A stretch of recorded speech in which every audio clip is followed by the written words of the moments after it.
Hello, hello, and welcome to another SpindleTV Exclusive class, ladies and gentlemen. We didn't have a class last week. Got tied up with some digital woodcarver customers and things, getting stuff ready for them. And so tonight's class was supposed to happen last week. We're going to actually be working in the Avetric Aspire software. We're going to be doing some 3D modeling. We're going to be 3D modeling the Liberty Bell. It was a request by one of our viewers, Brooks Martin, and I thought it would be a fun class for modeling and stuff. Now, the files are available in the Dropbox. The links have been posted on the Facebook community page for the Dropbox file, the Facebook Messenger, not Messenger, the SpindleTV Exclusive Facebook page. The links have been there. And I'll repost the link here in just a minute in our chat area for you ladies and gentlemen that want that file. Now, the file that's available is an Aspire file, Aspire 12.008. So if you don't have that version, you won't be able to open it most likely. But the finished STL file, when it's complete, when the model's complete and everything, you will get that. Everybody will get that file as well. So whether you have desktop or pro, you can still import that 3D model. So if you don't have Aspire, still stick around because this is good information. We're working with the component tree and different components to build this composite model. And all of this stuff is really important to know for future projects that might be relative to you. Now, joining me on camera, I have JR and I have Matt as well. And we were just hanging out, talking backstage. Everybody's been busy. Matt's been busy making projects, and JR's been busy traveling. So, it's good that we can take a moment and relax and everything. It's good to see you, gentlemen. Thanks for having me as well. Joining me, thanks for having me too. Thanks for watching. Thanks for joining me. But I want to thank all of you, ladies and gentlemen. Now, before we get cranking, I need to really say this. Our memberships, they're kind of cycling. We'll gain a few, lose a couple, gain a few, lose a couple, and they come back and forth and stuff. But the whole time where we're, getting new SpindleTV Exclusive subscribers and things, our SpindleTV Exclusive Facebook group isn't growing. So now I want to say to you, if you are a member and you're watching this video and everything, and you have a Facebook account, be sure to look me up on Facebook. And let me put in the link in the chat here for everybody. Give me just a second. I usually have a quick link, but I'll just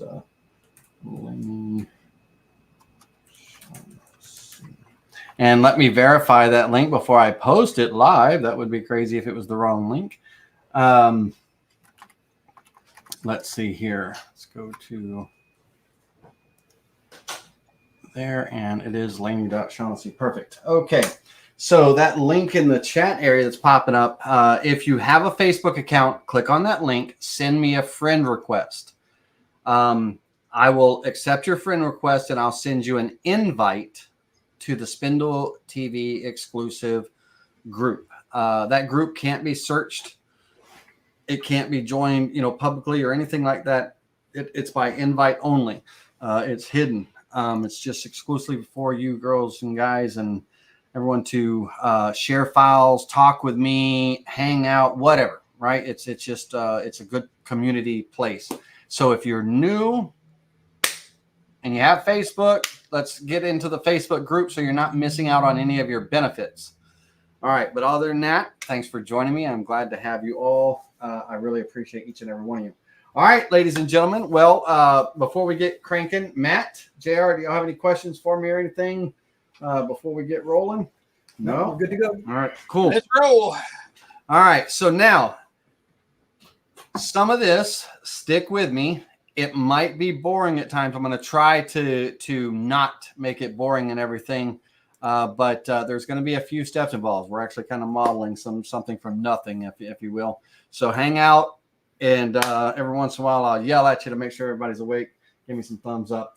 All right, here we go, guys. We're going to switch over, and we are on camera number 2. I need to be down in the bottom left corner.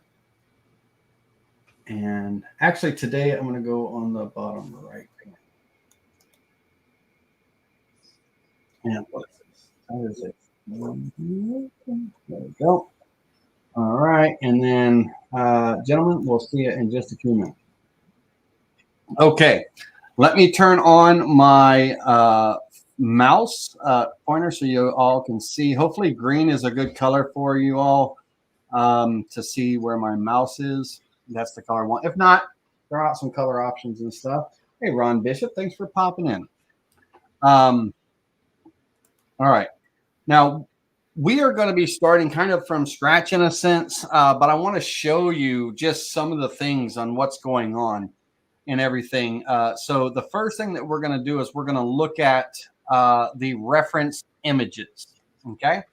So I have two reference images that I'm working with. One is this one here, the Liberty Bell, just kind of a live, real life image and everything. So I can kind of see the detail of, what's going on. The second image, if I move this to the side, move over there to the side. And the second image is this SVG type /PNG. It's not really an SVG. It's not vectors by any means. But this is the reference image from Wikipedia.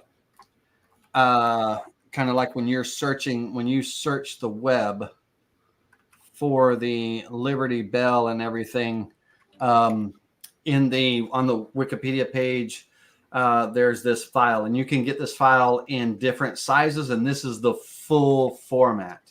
So the full size, the detail and everything, and this is the one that's going to be used to create the vectors and everything. And so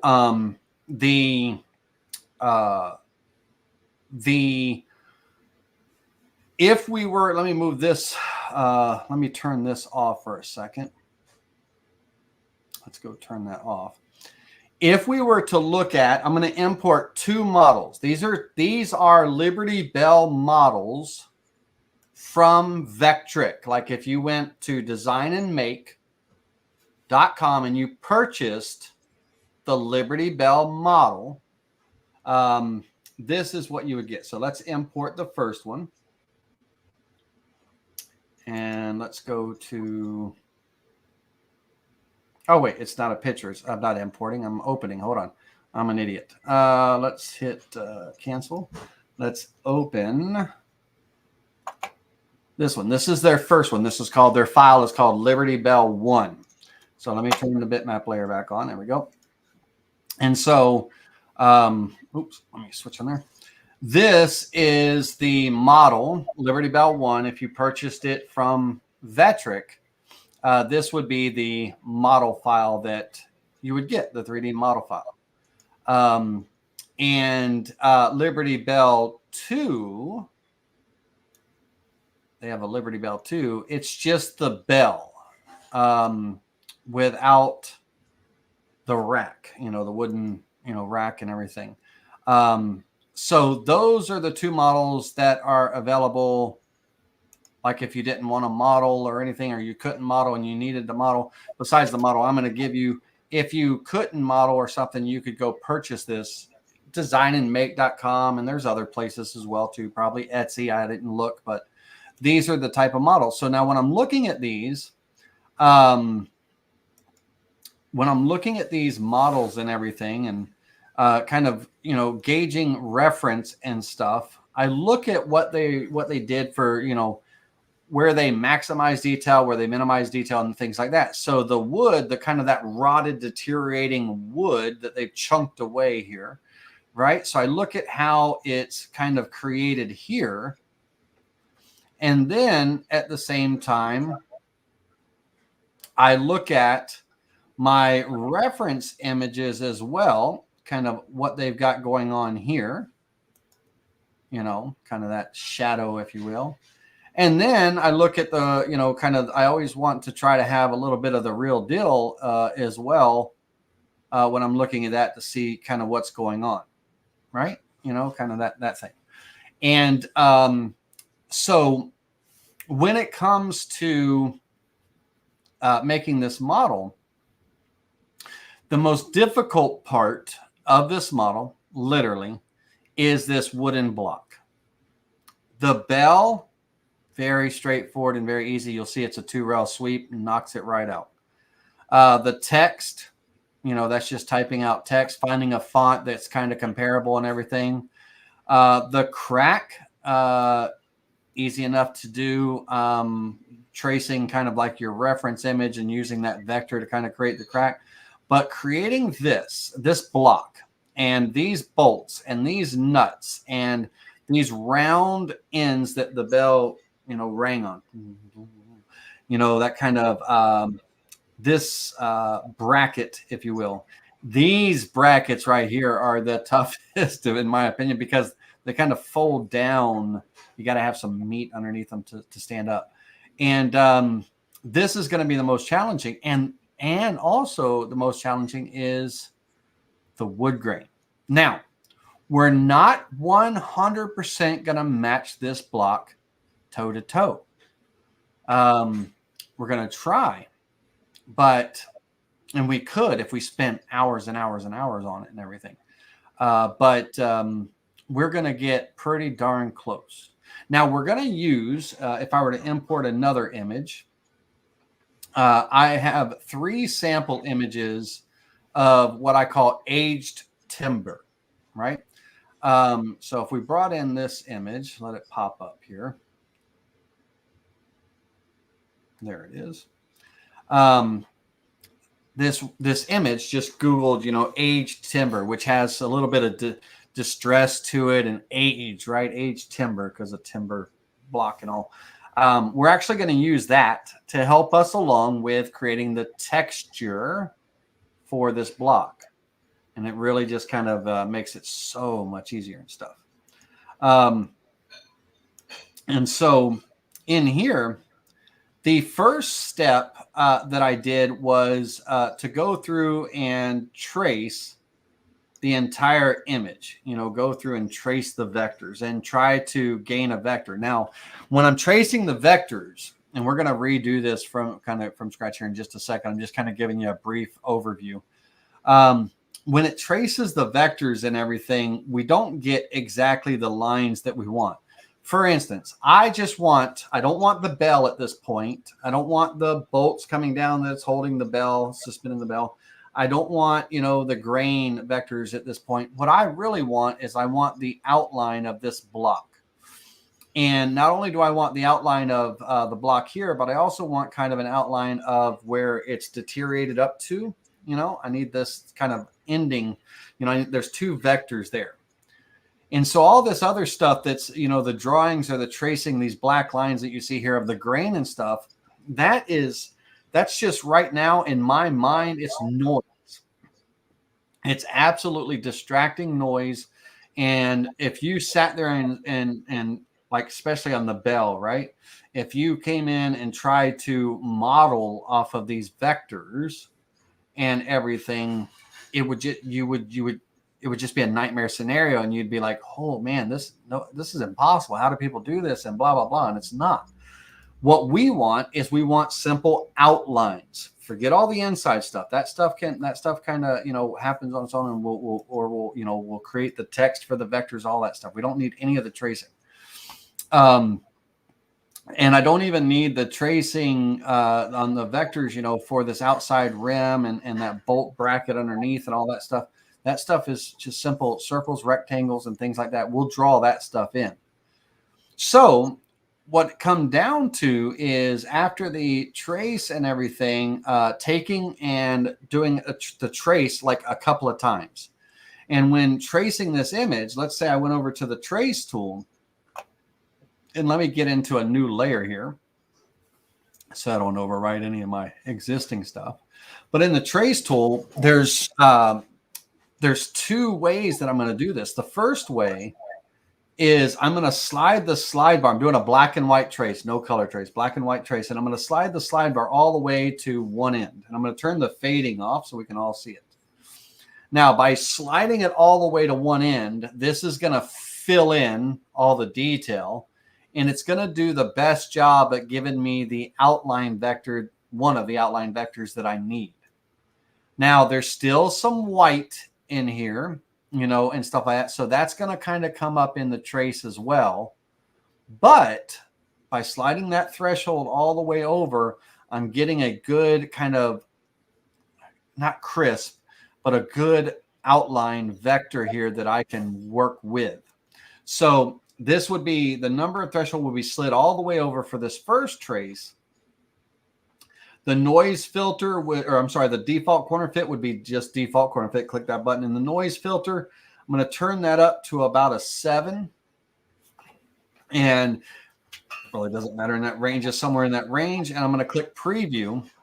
And what that's going to do is if I were to select the vector that was drawn, you'll see here that I got a good outline and the bell too. And again, I don't need the bell right now, but we're not going to delete the bell vectors. We're going to use them later, but they're right now our focus is we're focusing on one item at a time. So the, give me 1 second here. The thing that we are going to do is we're going to use node editing, and we're going to trim what we don't, redraw what we do, that kind of thing. So now I have a good vector for majority of the design. Okay, so that's good there to give me that outline, that pink line that you might see on the screen right here. I don't know how well it shows up on the computer and everything. But now I'm going to come in, and this time I'm going to take and I'm going to do a second trace, and I usually do it on 2 different layers. So I'm going to come down and add a new layer. This way it keeps them separate because it's going to trace the same vector again, and I don't need 2 of them, or I don't need like duplicates on top of each other and stuff like that.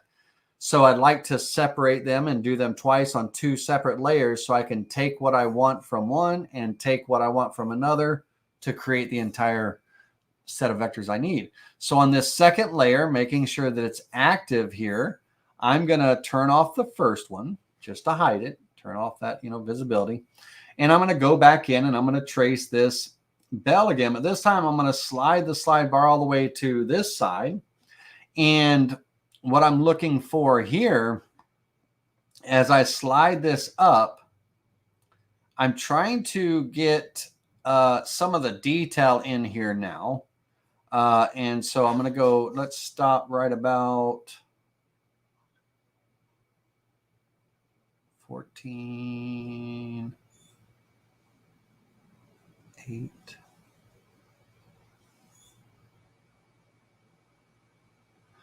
About, let's kind of meet in the middle, 12. Now what 12 is going to do for me, when it's going to trace around all the black and white areas, right? So on this one, when it creates the vectors, it's going to create the vectors kind of around this, let's call it the distressed and rotted area, of that timber.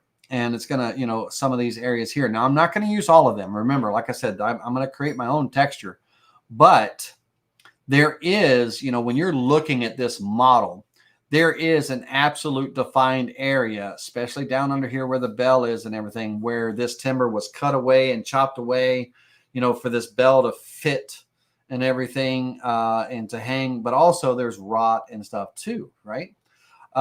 So I want both sets of vectors. I need this vector here to create those sets. So with this one, let me back up just a little bit. Let me make sure that I got what I want. I want kind of defined areas. I don't need the vector for the side brackets. None of that matters to me right now. It's all wood timber. I don't need the vector for this or the bolts. None of that stuff matters to me right now. It's only this timber. So let me look and see here what's going to be the minimal. I need my walls. Yeah, 12 is going to kind of do it for me. All right, so once again, I would preview that in that new layer. And then I would click apply and close. Now here's where the work really begins. So in here, I need to kind of these vectors, it kind of they got drawn around certain areas and all, but I need kind of a continuous line. So it's time to do some node editing and time to connect the dots. Get rid of what I don't need, keep what I do need. Okay. So we'll start when it comes to connecting the dots. We'll start with this first vector here, this easier one. But before I start cutting and deleting the things that I don't want, because I'm going to be using the bell vectors later, I'm going to actually select the vector and I'm going to right click and I'm going to tell it to copy to a new layer, and I'm going to just say new layer. So it'll be layer 10 in this time, and I'll just name this one now bell vector. And I'll click OK. Now that layer, I don't need it active. I don't need it visible. I should have unchecked those two boxes before I clicked OK. But I need to make sure I'm working in my layer that I'm working in is active and not the other ones and stuff. And at this point now, I've made that copy. I've kind of got a copy of it to use so I can do the bell vector layers. I don't have to retrace the image and all that stuff. Right now, the image is getting used for trimming the vectors. Now, when I click on the image visibly like this, you see how it darkens up? And when I'm clicked off of the image, it's dull, right? So in this case, I kind of want the image dark so I can see where my lines and stuff are versus dull. Now, I can still see this and everything. It's just better if I'm like this, right? So what I want to do is I want to right click on the image and I want to go down to I want to right click on the image after I select it, and I want to go down to appearance. And on appearance, I want to turn the fading off. Now what this means is whether I'm clicked on this image or I'm not clicked on this image, it's going to stay bright and dark as if it was selected. So I want that fading off. So now when I'm not clicked on it and I'm working on my vectors and things like that here, the image is still dark where I can see. Now, to be fair to you all, I'm going to turn the fading on that appearance so that you can see the vectors more than the image. Okay. But when you're looking at this on your computer, you're up close, you're able to see the lines that you're working with and all that. Turn the fading off on your appearance. Okay. But for this, I'm going to go ahead and put the fading back.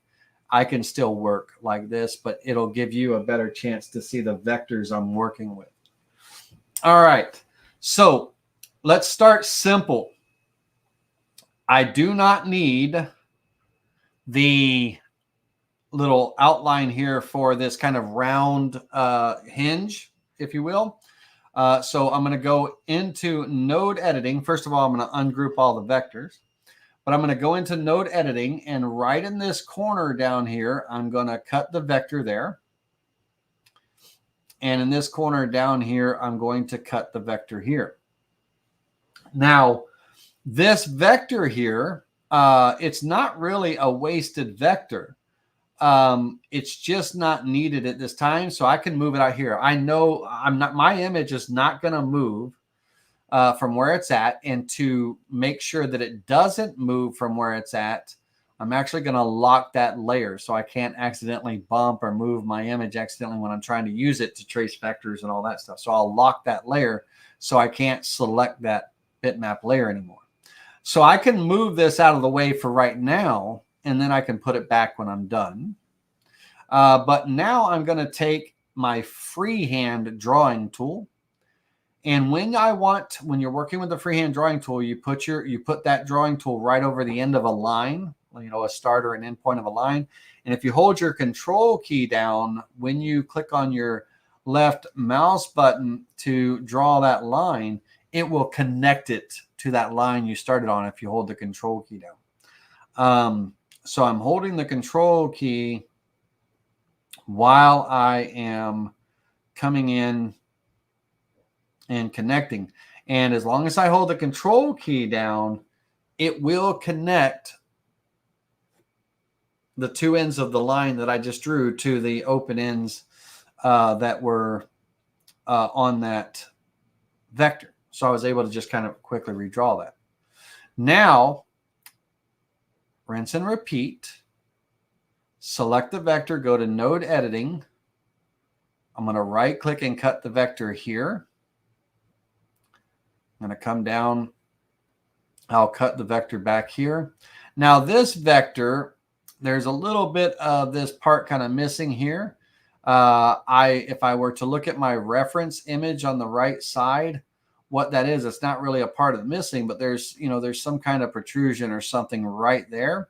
And so there's kind of like a notch there where it kind of steps out. Well, they got it a little bit wrong. They got the notch backwards. They have the notch where that bolt or whatever it is there, but they forgot to draw in the vector for that, but that's okay. Again, those are little details that we really don't need to concern ourselves with. But in this case, I'm going to, again, I'll move that vector out of my way. I can always put it back. I might not even use those vectors, but if I want to use them, they're there. Okay, so now, once again, freehand draw, put my mouse right over the end of the line right here. Let me see if I can zoom in just on the areas that I'm drawing at. Get up close and personal there for all you.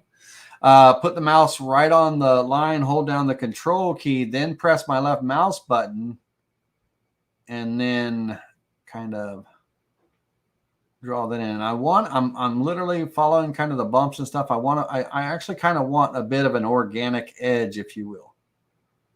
All right. And then as long as I connect there, let go of the mouse first before I let go of the control key, it'll connect the ends automatically. Okay. All right. Now one more over here.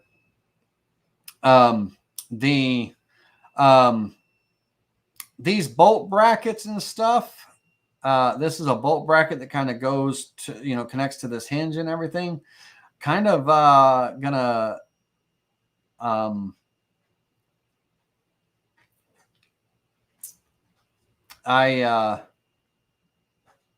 don't know if I want it in my wooden block vector, but let's go to our next one. We'll figure that one out. Now on this one, pretty straightforward. I'm literally, because, behind or where the bell is, there's nothing there. That wood is gone, right? But I'm not going to try to trace over here for this part.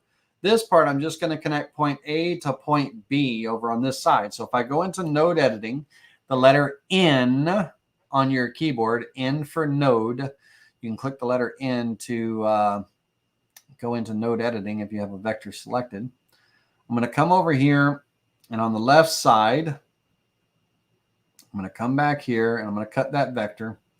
And now I'm going to hit the delete key on my keyboard. The bottom vector is selected. I'm going to hit delete. I don't need that bell vector anymore. I don't need this vector here. I'm going to hit delete. I don't need that one. I'm going to hit delete, delete, and delete. And remember, because I made copies of it earlier. Now all I'm going to do is I'm literally going to select this vector and I'm going to click join with a smooth curve. Now on that curve, I'm actually on this curve here, I'm actually going to kind of pull it up. Let me grab it here. I'm going to kind of pull it up into a little bit of an arch and everything right here, because I want the wood to fill in when I make the part. I want there to be wood here. And then my other vectors that kind of create this bracket, if you will, I'm going to use those vectors that I draw to delete that model, that wood area here, to kind of open up that void in that shape. But in the meantime, I need something there, right? So I need something there. So I'm going to fill that in. All right. Now across the top, literally, I don't need the bolts. I don't need this top bracket here. I just want a straight line going all the way across the top. So I'm going to come up here and I'm going to right click and cut the vector on this side. I'm going to come over here. I'm going to right click and cut the vector on this side. And I'm going to select this, remaining vector that's there and hit delete to get rid of it. And oops, I got a little bit of a bump up there. Let me come back here and let me delete that point there. Okay. Now, even though I'm going straight across, I could very easily just click a line that says join with a straight line, right? And it would just join with a straight line across. But I kind of actually want a little bit of organicness, right? A little bit of kind of that wave and stuff. So I'm going to freehand draw it. And I'm not going to, I'm going to not try to, I like to be up close and personal when I'm drawing things. So I'm going to draw it in just kind of two different segments. So with the freehand tool, I'm going to hold down the control key. I'll start on the right side. I'll connect to that end of the line, and I'm just kind of going and I'm following just this straight across. I'm not trying to follow the bolts or anything like that. I'm coming straight across. I'm going to stop here. I'm going to move over to this side. I'm going to put my mouse back over, hold down the control key, put my mouse back over the end of that line. You'll see it turn to a white circle with a dot when you're on the end of the line. Now I'm going to hold down the left mouse button and I'm going to continue on. And again, you don't have to be perfect. You know, this is an organic piece of old age timber. Also, this is a photo rendering of the on that one. I'm a little shy there, so I'll just tell it to join those two ends and it'll put them together for me. Okay, so you don't have to be exact. Now, I could have traced this image, right? This reference image here. I could have done a bitmap trace, and I could have used the vectors on this image here, but this one, this graphic, was enough. That's all I need. I don't need, extreme, I don't need to get that extreme. All right. So now I have a complete vector, a closed vector. If I go to the join tool, I have one closed vector. That's going to be my base. Okay. So that's my base. Now I'm going to take that and I really, bear with me just a second here.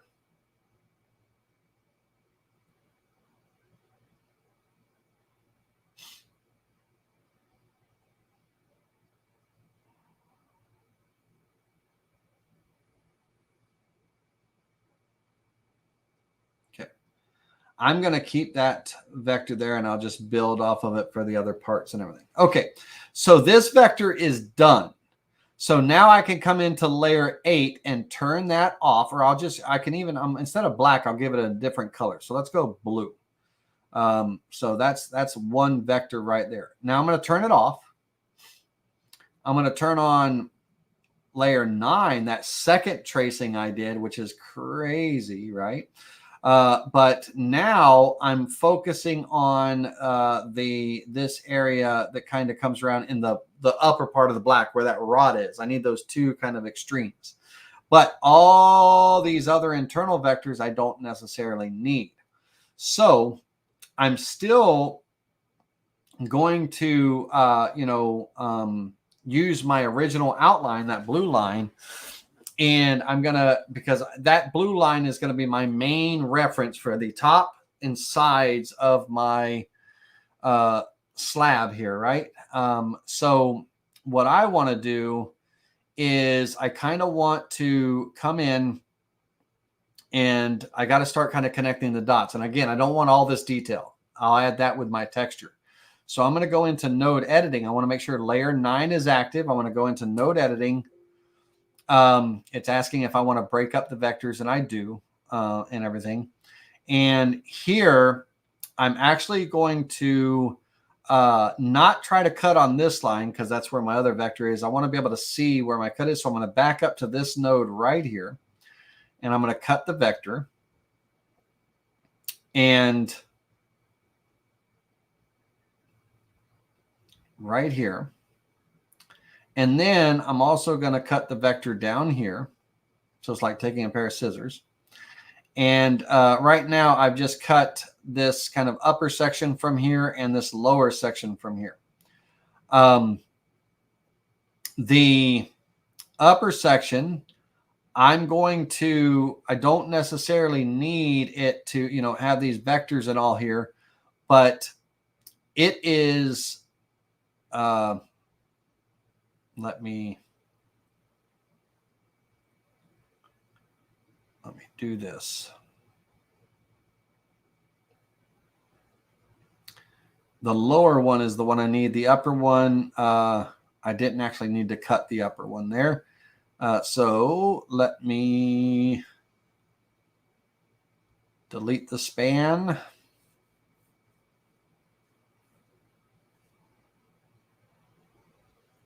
And then I'll join that back in just a minute. This is the one I needed to cut free. Delete the span. There we go. All right, so this line down here that comes around this way, it comes around over to here. I want to connect the dots. I don't need all this stuff right now, but I don't need this kind of big vein in here. That's all going to happen with my texture, but I want to connect the dots right here. So I'm going to delete this span. A span is a line, arc, or curve between two nodes. And I'm going to come over here and delete this span. And now I have these two nodes right here that I can select. Let me turn everything off for a second. I can select and I can join it with a smooth curve.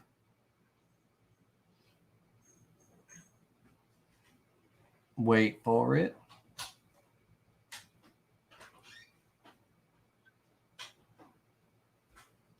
I'm going to hit save after this because I've had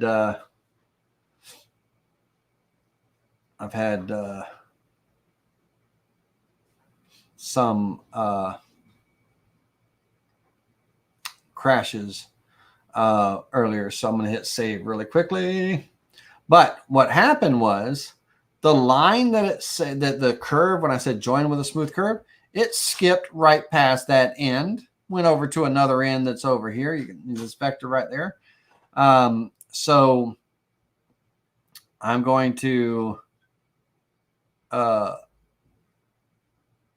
delete, as soon as it's finished saving, I'm going to delete that span, and I'm going to do that again.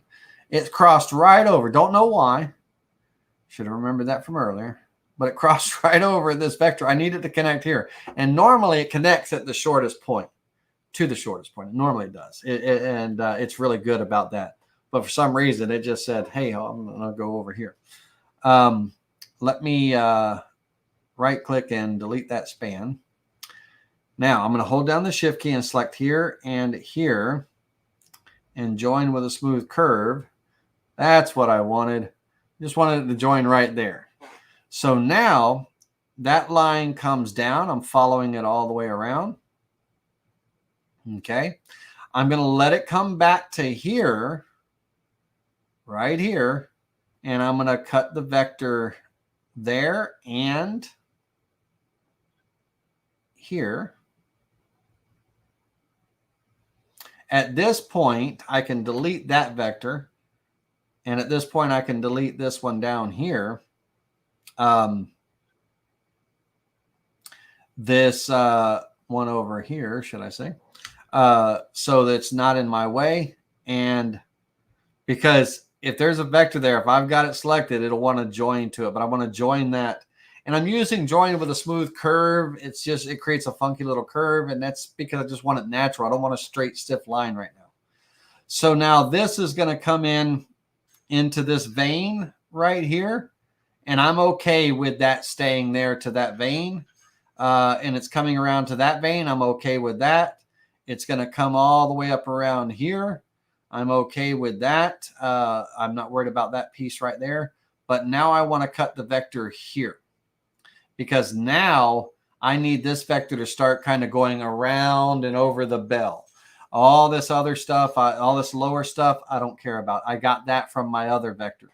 So all this lower stuff right here that's currently selected, I can hit delete to get rid of it. It's in my way. Over here, I'm going to cut the vector right here. And oops, I pulled the wrong vector. This one I'm just going to pull out of my way, because I'm going to take this line, hold down the shift key and this line, and I want to join with a smooth curve.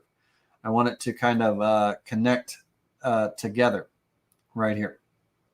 And I don't need it to be that kind of crazy curve. Let's smooth it out some. Okay, so it's connecting there.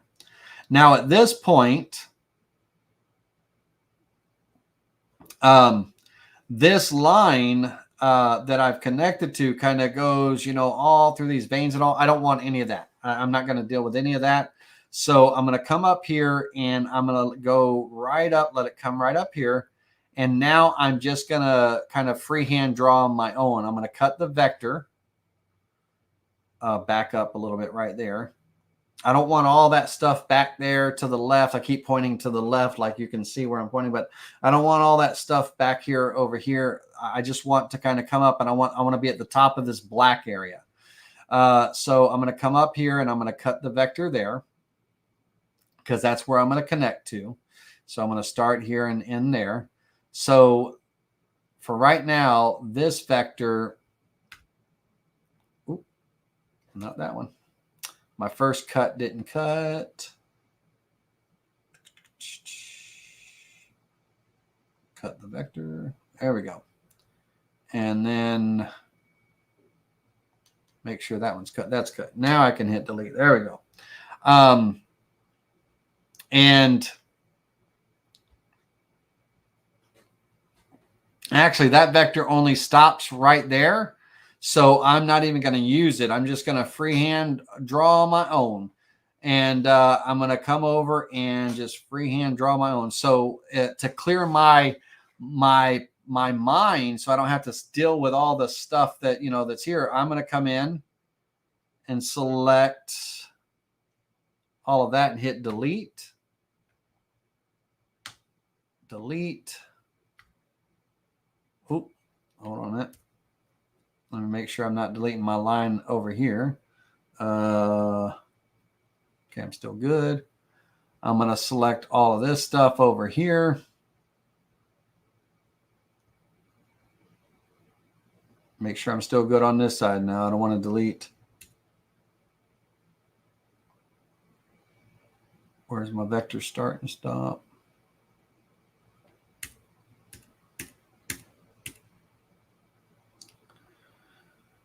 Give me just a second.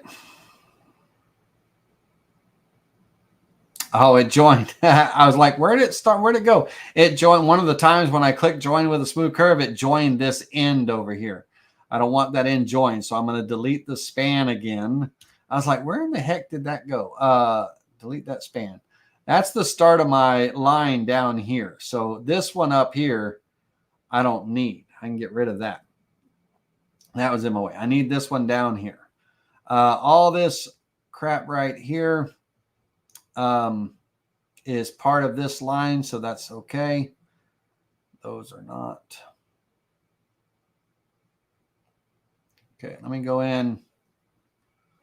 Once again, let me get out of node editing, because that's just going to drive y'all nuts seeing all those nodes pop up. Delete. Get rid of that. Get rid of all that. All that. I can get rid of everything on the bell. Just because I don't want any other black lines. I don't want y'all seeing black lines. Okay, I can get rid of all this.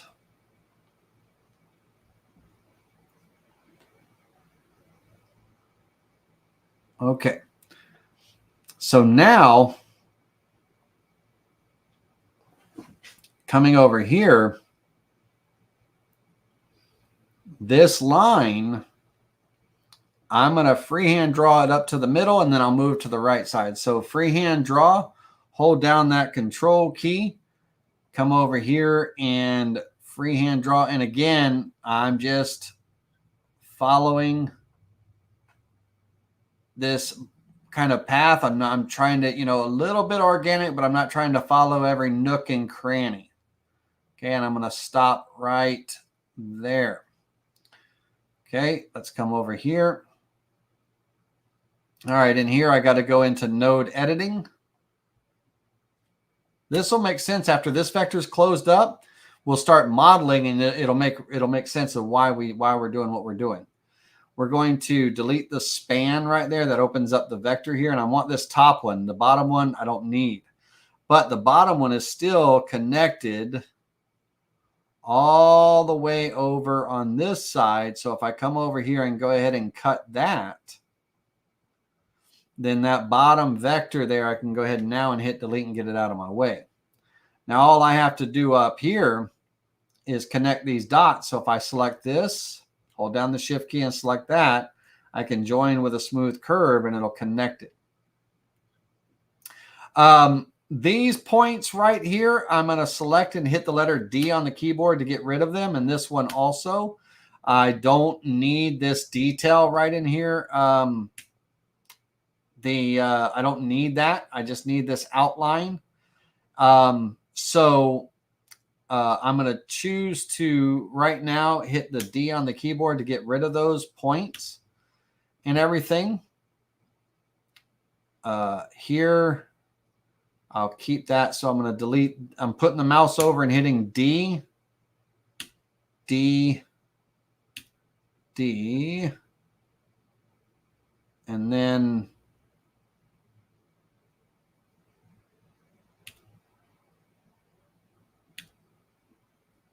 I'll keep that as that. These points here, if I select a bunch of points, I can hit the letter D and it'll get rid of all of them.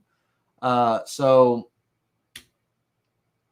I can get them, and I'm going to smooth this line back so I can kind of follow that a little bit more organically. Here, I'll keep this. I'll keep that. I'll keep that. Over here, these cracks I don't want, so I'm going to hit the letter D to get rid of them. I'll get rid of this one and that one. This one, and that one. I'm just kind of picking and choosing at this point. Now, this one that has the black area here, kind of the rotten stuff, I'm almost tempted that I would want to keep that, but no, I'm going to end up making, kind of my own with that texture and stuff. So I'm going to cut the vector right here. The letter C, by the way, if you put your mouse over a node, the letter C will cut the vector. And then I can select these two and join them back together with a smooth curve, And at this point, it's kind of artistic detail. So you choose how you want your lines and curves to look. And again, C to cut, C to cut. I'll delete that vector. And then I'll connect these two with a smooth curve or a straight line or whatever you want. All right, coming around and everything, I'm going to come all the way down to this point down here where I cut my line.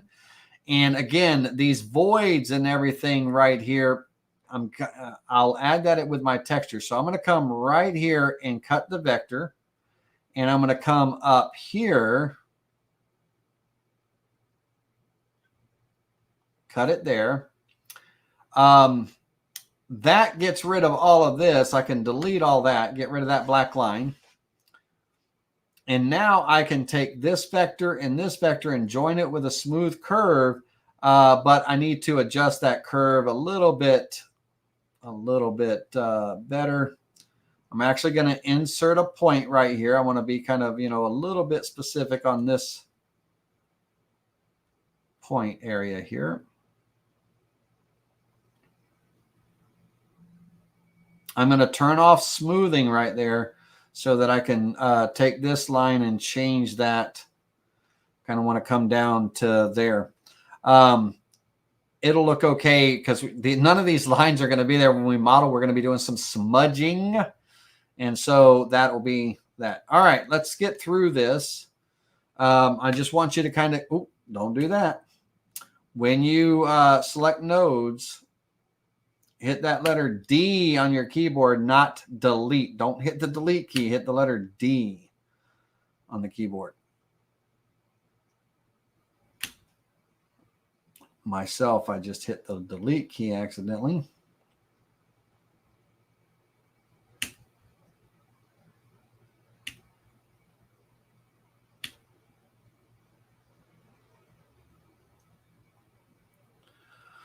All right, now I'm good with that. Now, that gives me, let's make sure where I'm connecting what I don't need. Let's get rid of what I'm not working with so you don't think that there's extra vectors in there. That vein, I'm going to try to stay consistent with the right side. I don't need all of these points right here. Delete those and delete that. All right. The rest of this stuff I will maintain. I'll keep that, and all of that. Okay. So now all of this other stuff outside of that vector, I want to get it out of the layer. So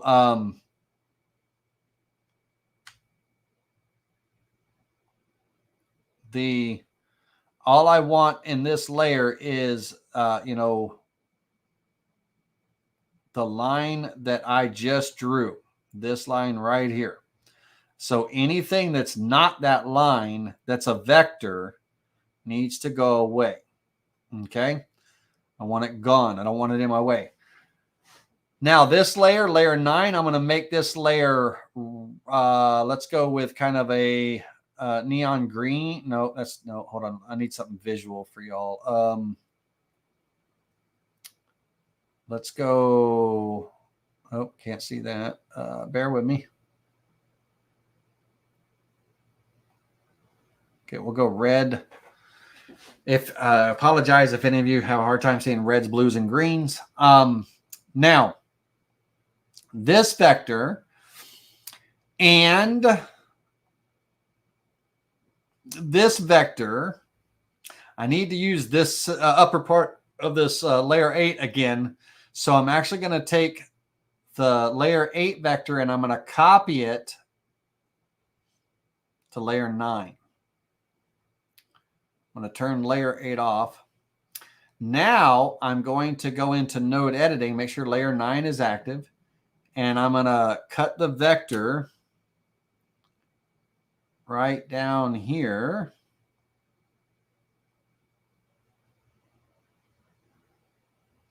And I'm going to cut the vector on the right side right here. I'm going to delete that whole bottom section and I'm going to connect this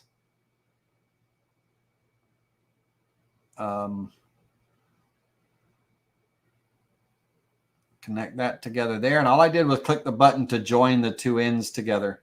I can do the same thing over here, but it's too big of a gap. So I will join with straight lines, fine. Okay. All right, so now I have two vectors. I have my blue vector. Let me get rid of these. I'll redraw them later. Okay. I have my blue vector, which is the back part and the main foundation of the slab. And then I have this upper vector, which is kind of the upper part of where all the distress and the tear and everything is. And then there's parts in the middle, right? And I need to kind of create those parts in the middle. And so at this point, I'm going to turn off layers 9 and 8 for a second. I just wanted you to see how those were created. And I'm going to turn on layer 6 right here. And I want you to see that there's multiple layers on layer 6. There's multiple lines, right? And how those lines were created, I'm going to turn my layers back on that we're working with, is I took the outside blue layer, layer 9, layer 8, and I offset it inward. So I offset it, use the offset tool, and I offset it inward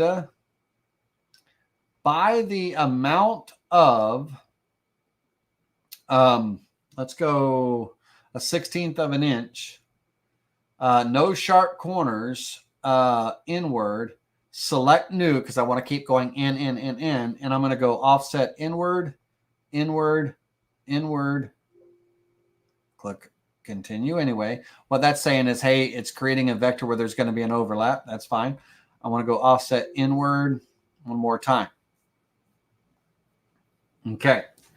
Now, each one of those squares is going to be a little piece of model component that I make. So let's go over and model this. So let's go over to our layers. Make sure everybody's still with me. Good. Hopefully you're all still with me. We're going to go over to our design tools. We're going to create a flat shape.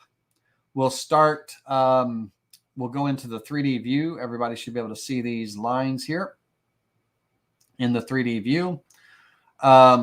Let's turn off on our 3D models here. Let's turn off our models. And let's create a new level.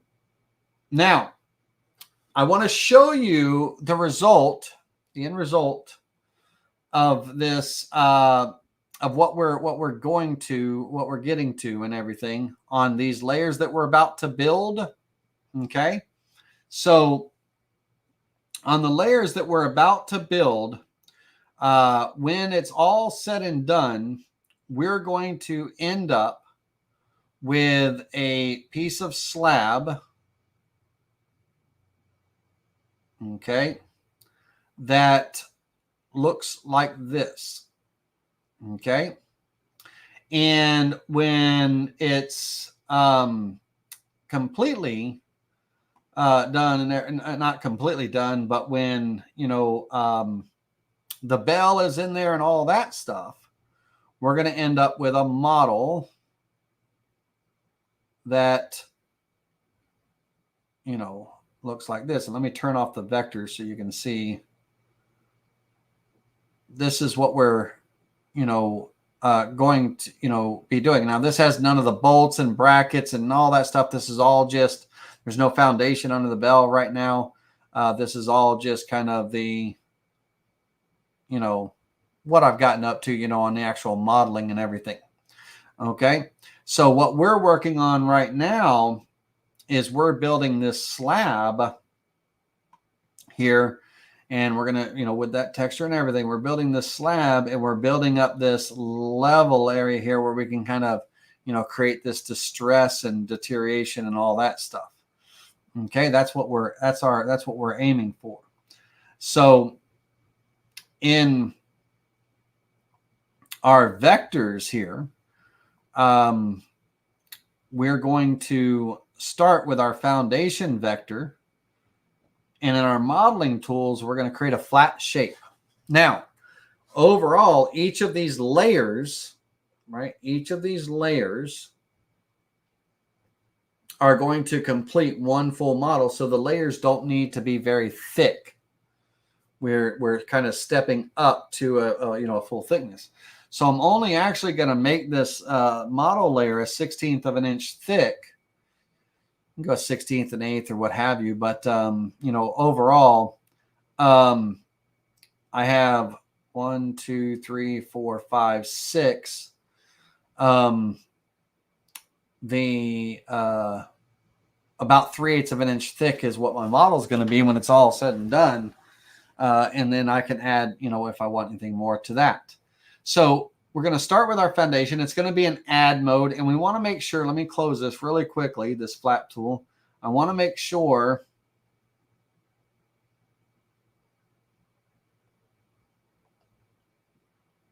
that let me close this tool.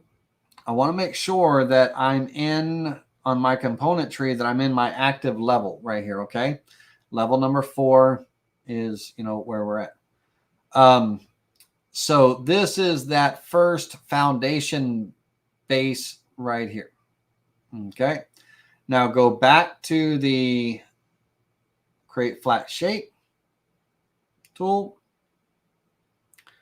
Now I'm going to come in to my next vector, and let's go here. I'm going to come in on the next vector and build another 16th, right? So we're going to do that for each of the vectors. Nope, that was 5/8. Hold on. Let's wait for it, and then I got to resize it.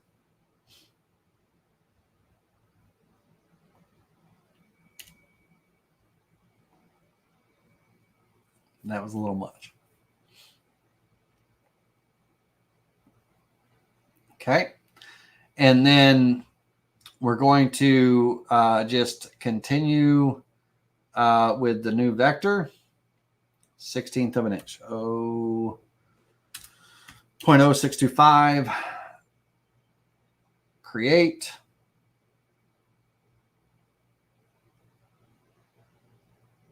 And I'll split the view. Let me split the view.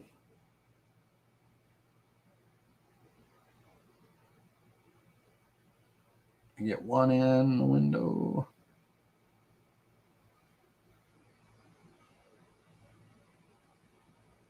Okay. And then next vector, 0.0625. Create.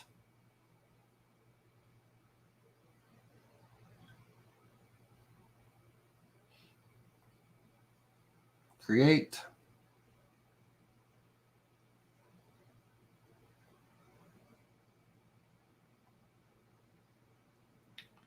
Create.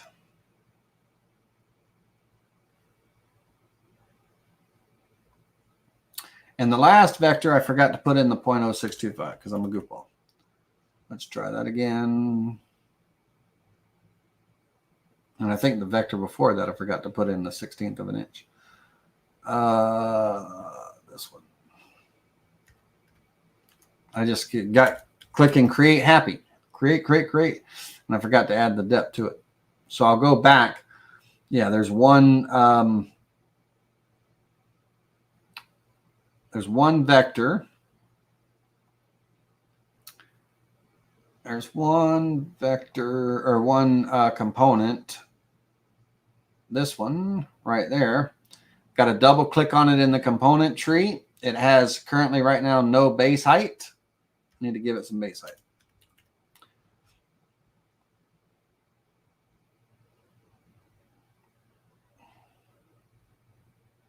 Okay. Now let's click off this.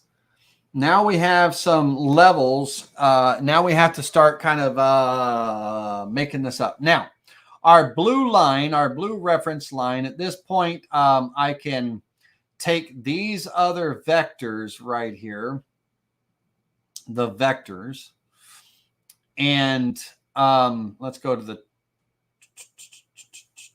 component tree. Hold that shift key down and turn off those models. I didn't mean to select them.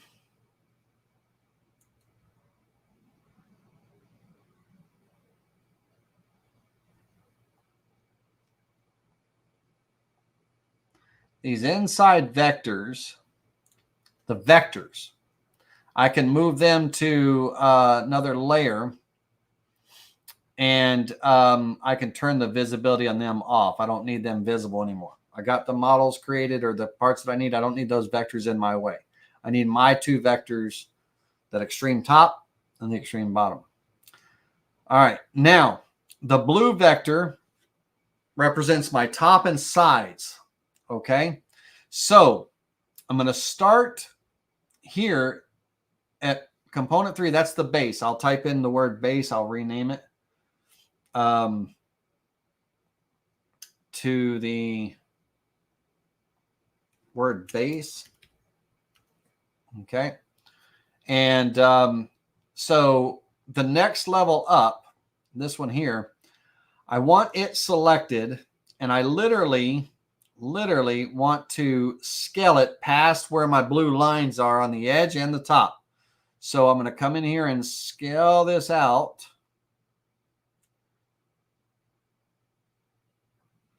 I'm going to scale it up.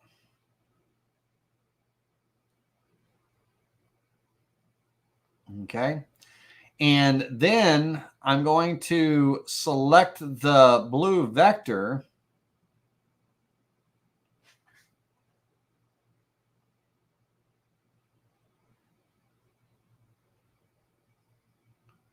Let's go in there and select that blue vector. And I'm going to select that component that I just sized over, that line. And I'm going to go into my design and I'm going to clear everything out of the selected line. So it's going to create that edge, that outside edge, right? So you see how all these offsets step inward, right? Well, I don't need them to step inward. I need them to be the same width and the same height as the model, but it's the inside, those levels on the inside I need to create my distress and deterioration and all that stuff. So now we come into our component tree. So we're working kind of with the component tree and with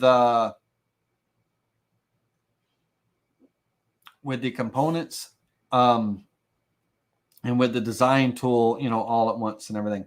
Now in the design tool and everything, this I used to be able to, yeah, I can't really move it out no more, but that's okay. All right, so in the component tree, work one level up at a time all the way to the top. So the next component up, this one. Now remember, when you stretch this, okay, when you stretch this and everything, it's going to stretch this shape too on the inside. It doesn't just stretch the outside. It's not like moving nodes where I'm just moving the outsides. I'm actually kind of stretching this component that was created, and I'm okay with that. So I'm going to come out here and hold down the shift key and I'm going to stretch this out. And when I do that, it kind of widens this inside here, right? And so I can, you know, also pull. Now I've got a vector selected. I need to let me undo that. Control Z. Control Z. Don't move your vectors, only the model. So let me turn off that vector. There we go. All right, so it's number 16 we're working on here. So with it selected, I can stretch it out. I can stretch it down.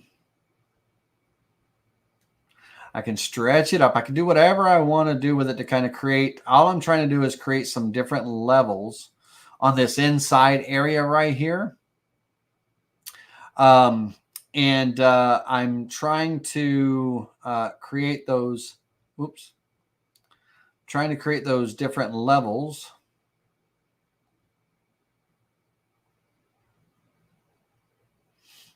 But I'm also not trying to, I just moved the wrong model. Make sure you don't move the one you're working on here, that one. I can move those models and all, but just make sure in the end that you have some kind of organic levels on the inside. All right, with that stretched, now I can hold down the shift key and select the vector. And I can go in there and clear everything outside of the vector, that tool that clear all outside of that vector. And again, what's it doing? It's kind of cutting off that outside edge. And if I turn it to the side, I'm building my block, right? So I'm building my block and I'm building those levels and everything. And the levels look very, you know, unnatural right now. We're going to be using some sculpting in just a minute and all. But right now I need this block to be the same height and the same width, you know, on those sides and everything. Okay. So once again,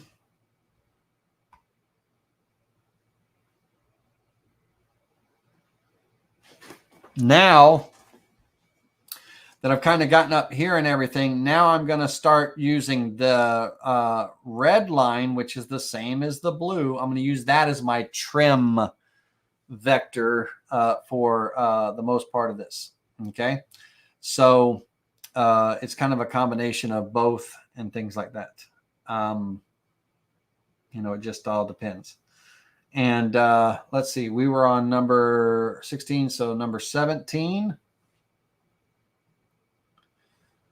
Now, number 17, I'm going to hold down the shift key. I'm going to drag this out. I had the vector selected too. Got to hit undo. Control Z. Can't be selecting that vector, just the model, not the vector. Turn off that vector.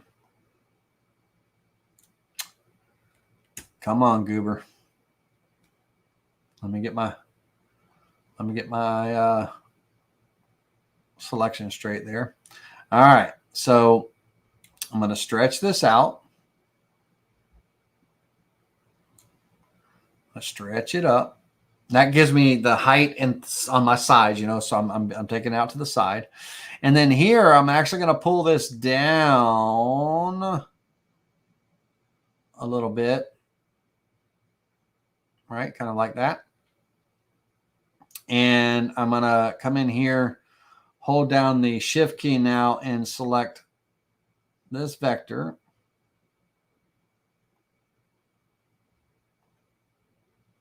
Tell you, it doesn't like selecting the vectors in the anymore in the tabs. Come on up.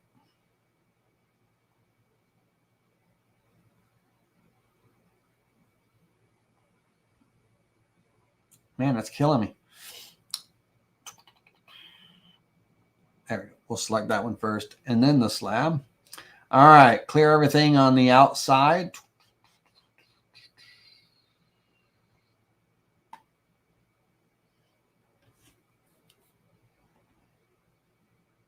Okay. And I think we only have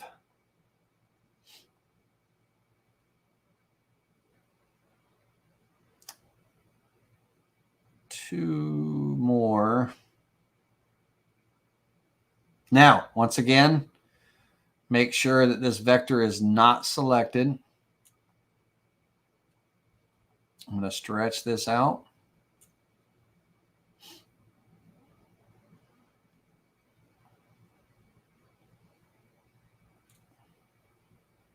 Now on this one, I'm going to kind of keep this shape as it is right here. I'm going to keep that shape as it is right there. So I'm just going to use the blue vector this time. And I'm going to clear everything outside of the blue vector. So it's kind of a back and forth game.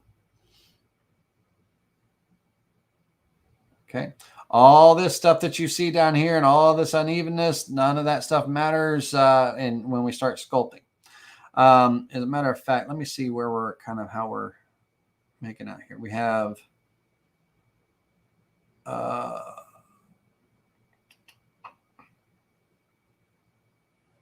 let's go with that last one.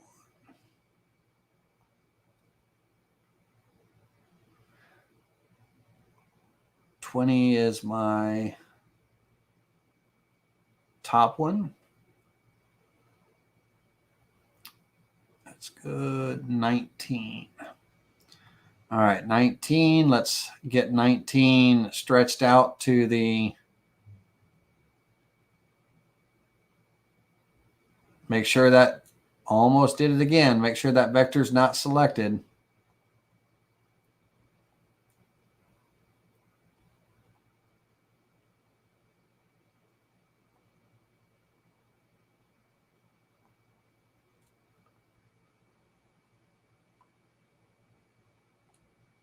stretch. Don't need to go that far.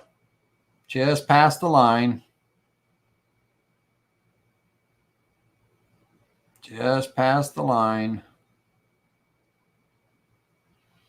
And on this one, I'm going to go down too. So grab this down here and stretch this.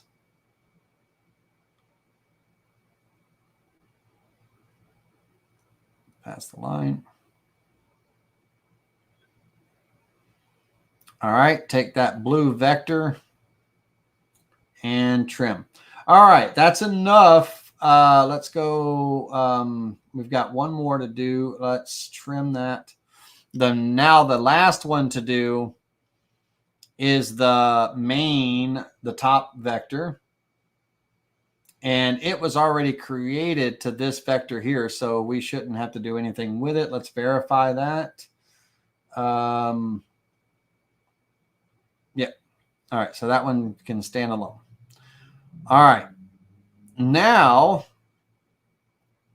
I have all these individual components. Here's the most critical part. When we go to sculpt, or we go to make changes, or we go to do this or go to do that, it's going to want to bake all these layers together, all these components together into one composite model before it lets me,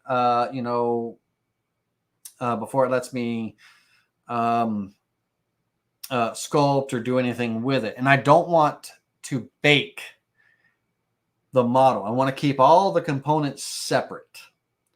If I have egg, water, flour, I don't want to bake them together into, dough or bread. I want them separate, but I also want the bread too, right? So what I need to do is the visible model, what's currently visible right now. Let's get into maximize the 3D view here. And let's get up close and personal with it. I don't know why there we go.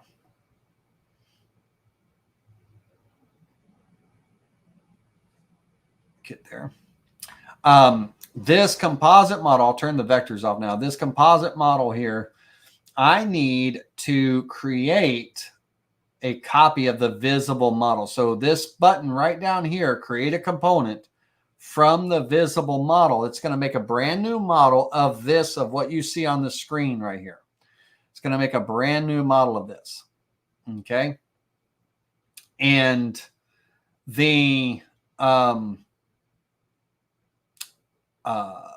in the component tree now, this is where levels comes into play. I can add a new level, and I can take this copy of this into that level, and I can turn off my originals. I can turn off level 4, and that way, if I need to go back and make any changes or adjustments or whatever, I can. Okay. All right, let's go in to do some sculpting now. I'm going to do this quick and dirty, let's go to the sculpting.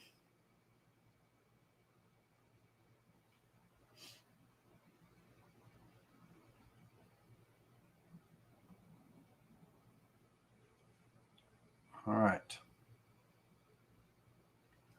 Okay, at this point here, I'm going to use the smudge tool first, and the smudge tool pushes material around, okay?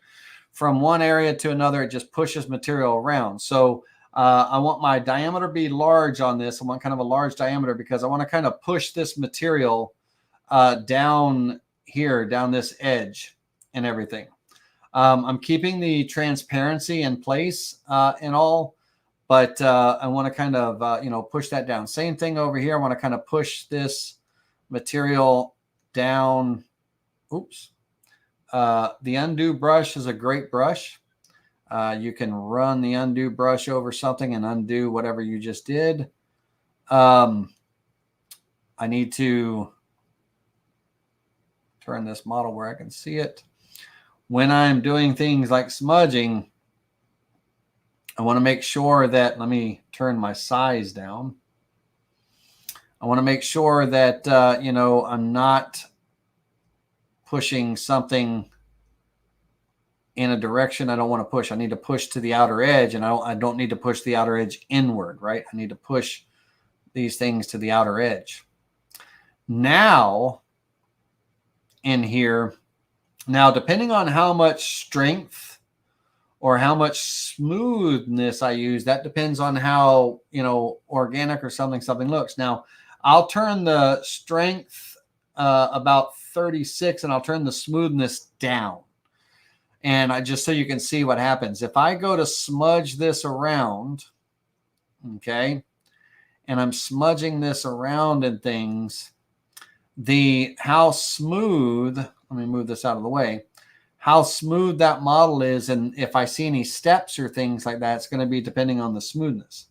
Now I'll undo that.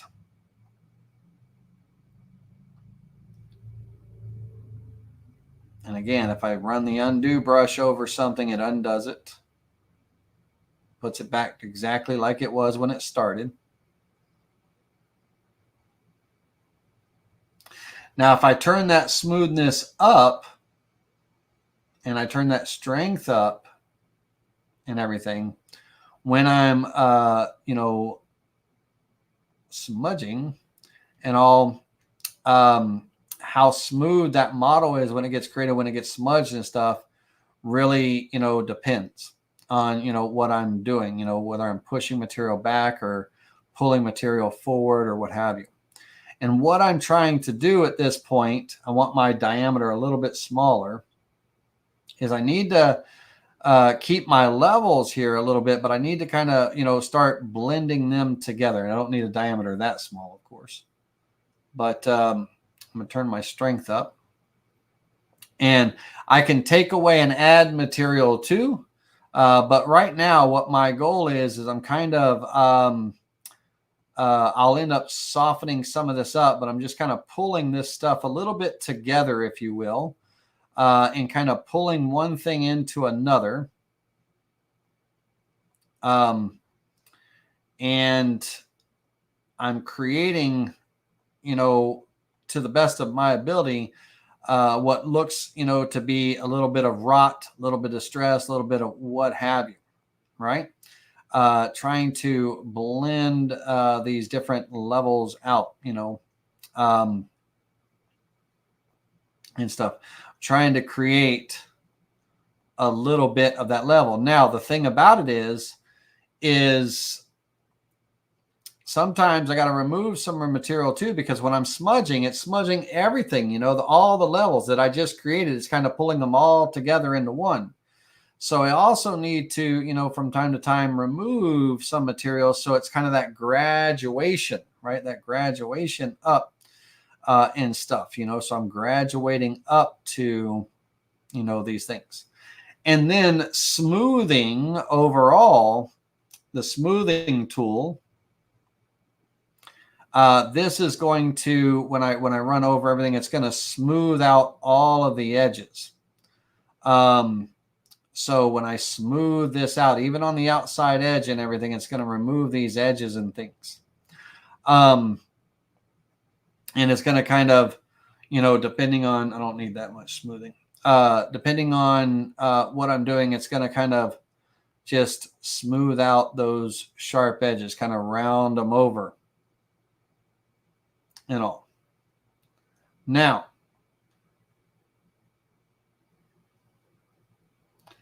sometimes I'll start off with a smoothing brush. Sometimes I'll start off with a sculpting brush. Sometimes I'll start, it just depends on what you want and the results you get.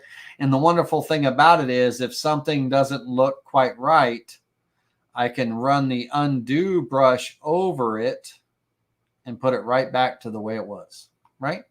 So, if you don't get kind of the feel or look that you don't want, then go back, undo it, and then do it until you do want it. I'm going to turn the smoothness up when my diameter is that small. Otherwise, it'll be real steppy. Turn my diameter up just a little bit. Pulling these lower levels out. Now I'm keeping my transparency. So it's not going to make anything beyond what my lines were. But if I go, for whatever reason, if I'm kind of go past my lines or something, I can go in and do a trim, clear outside the boundary type of trim. And I can build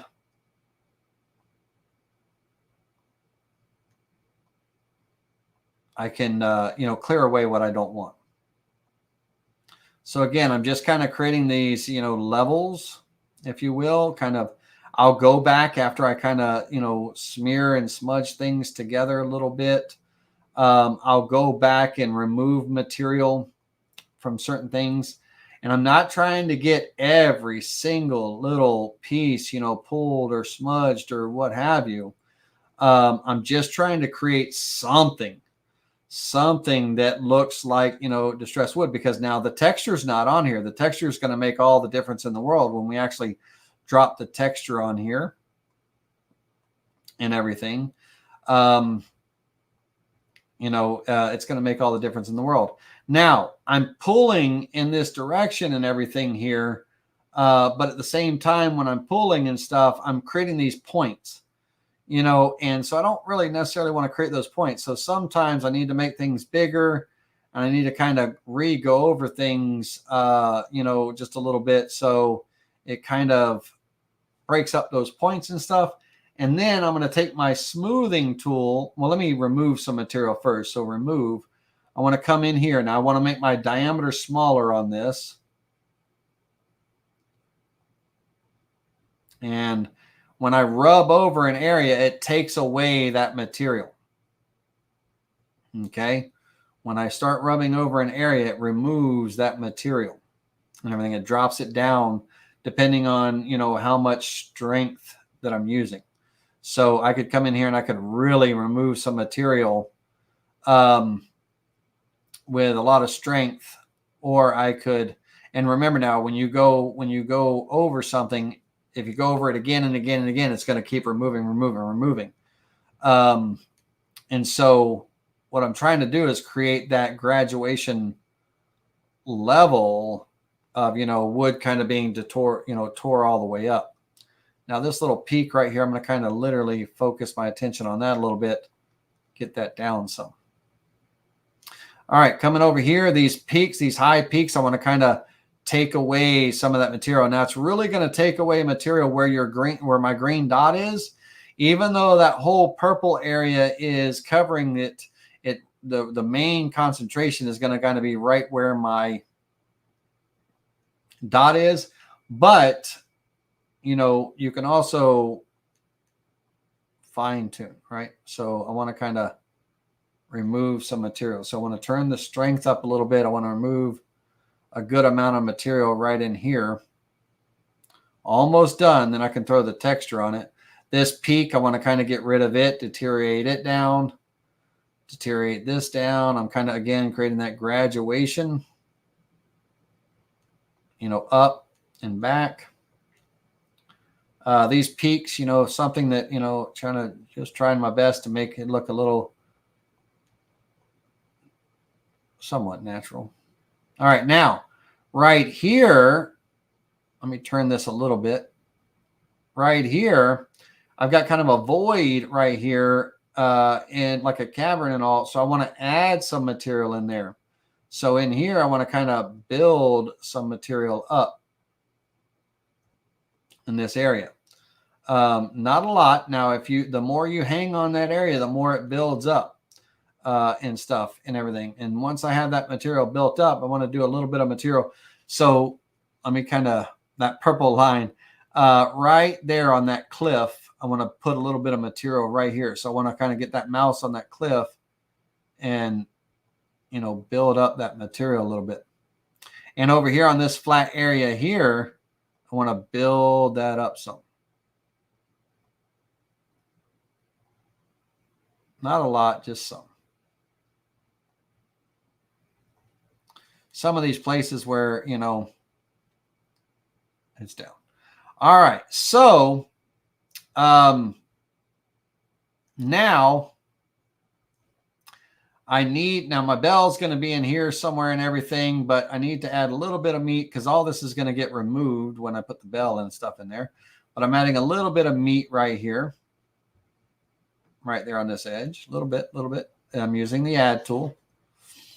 And then I'm going to take my smoothing tool now and with a big diameter, and I'm just going to run over everything, a little bit of strength too. I'm just going to kind of run over everything. Smooth this out. All right, all right. All right, I got a peak right there. So I'm going to make my, that's a remove tool. I'm going to make my diameter smaller so it can kind of concentrate right on that peak. And I'm going to bring that down. I'm good with that. Okay. All right. So I'm good with this for now. So this is what it looks like. It looks a little smooth and all that stuff, you know, and all that. That's fine. Now it comes time to add the texture. So when it comes to adding the texture, I'm using a picture to help me with that texture. So I'm going to close out of the, I'm going to close out of this, and you can see here kind of those dark to light areas and all. You can see where it's mostly dark. That's the deepest parts, and the lighter areas, you can kind of see it graduating up and everything. And you know, I could probably go in right in here and add a little bit more material right there and stuff to kind of where this line is, you know, but I'm going to leave it just like that. Okay, for right now. All right, now time for the texture. We're going to use a tool up here called Create a Component from the Selected Vector. Nope. From the imported bitmap. Create a component from a selected or imported bitmap. And I'm going to click on that. And I'm going to select one of my aged timbers. Now I'm going to use this long and narrow one right here. And when I open this up, it's actually going to create a model from that image. It's going to import a model from that image. Okay. Now the model is huge and it's large and everything.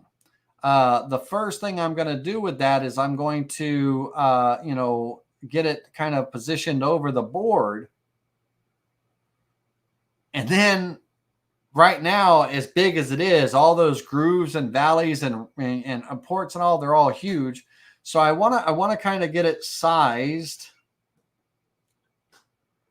pretty close to my timber size, right? So I want to kind of just start bringing it down. I can see where my timber is by my blue and red lines, right? So I want to start bringing it down.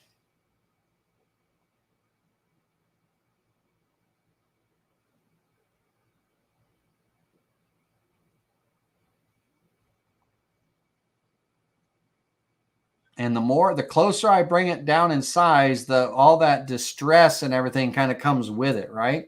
It focuses where I want that distress and all that age and stuff. So the closer I get the edges of my photo to the edge of my model and things like that. Now I'm going to be getting rid of everything that I don't want and keeping what I do. But, you know, I might want some of this good distress and stuff and everything in here. So I might take, you know, on my image, you know, when I size it and everything, I might want to bring that, you know, up more. So I get, you know, all the characteristics and things that I might want. And then by squishing and everything, I'm kind of tightening up those areas and stuff as well, too, from that big spread out model that was created. All right, now let's take a look at the components here. And on that aged timber, I'm going to double click on that aged timber here. And right now, the height of that grain and stuff is about 1/16 of an inch, right? So I'm going to come into the 3D view and you can see here, you know, what was created. And the texture and everything at a 1/16 of an inch, for me, it's too much. It doesn't sound like a lot, right? A 1/16 of an inch, but it's just too spiky at that point.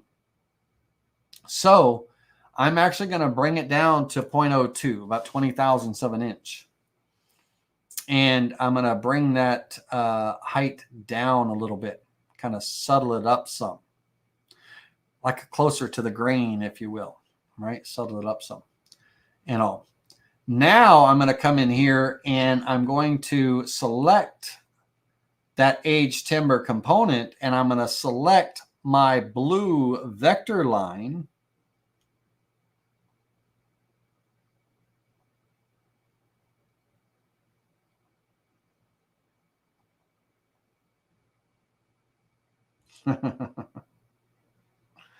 Now's a good time for me to hit save real quick.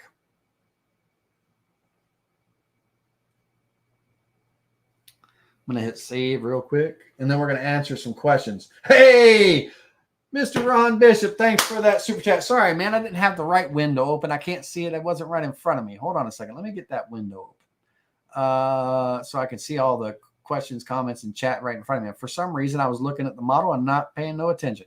Man, Ron Bishop, thanks for that super chat. I appreciate that, man. That helps out a lot. All right, now I got the chat in front of me so I can see it and everything. Okay.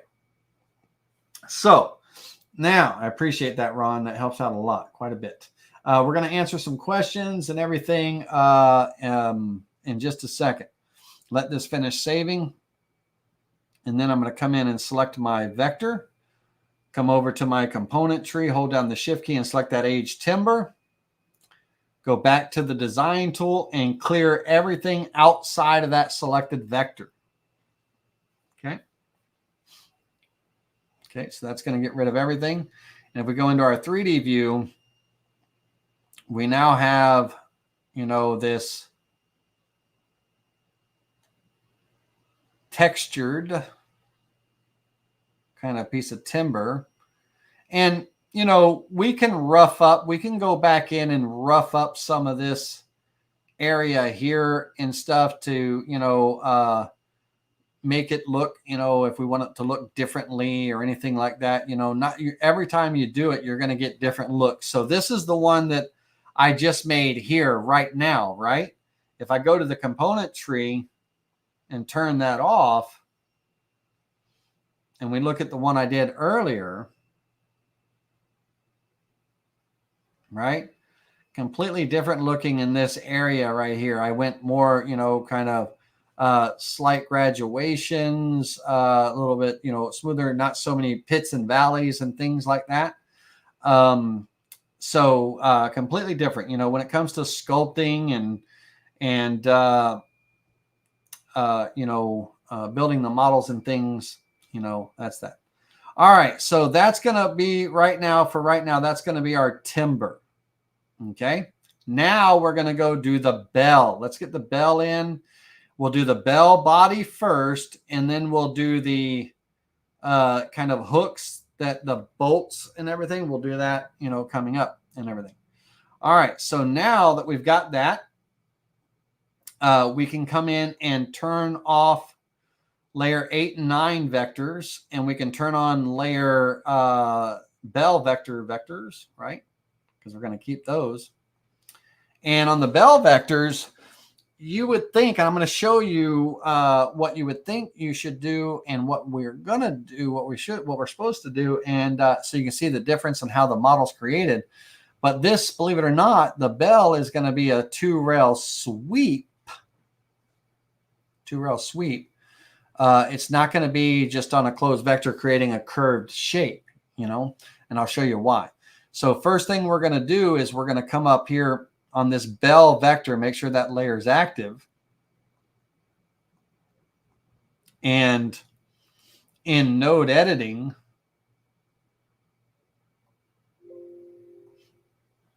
I'm going to pick a spot right there and cut the vector. I'm going to come over to this side, pick a spot, cut the vector. Again, now on these, I don't need any of these remaining vectors up here and stuff. They can all get just gone. So even these vectors here in the middle, they can go. All that's going to be redrawn in by hand. Now on the bell vector, I'm going to go ahead and join that with a smooth curve and let it, come over and outline the bell. And I'm actually I want it to outline the top of this bell, right? So I'm actually going to shape my line.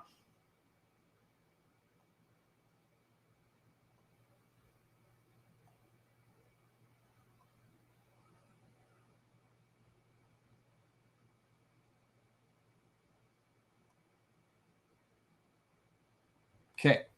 Now, we currently right now have a closed vector on the bell. Now the little donger pendulum, there's a term there. Hey, Roger, thank you, man. I appreciate that super chat. Both of it. I appreciate those super chats. You have no clue how much that helps. Okay. Now the little ringer, there's a term for it, but that pendulum, I don't want that. I'm going to redraw that shape. I just want this vector to come right across here, right? So node editing, I'm going to cut the vector here, cut the vector there. I'm going to delete that vector. I'm going to use my freehand tool, hold down the control key and put it over that line, hold down my left mouse button now, and I'm going to come in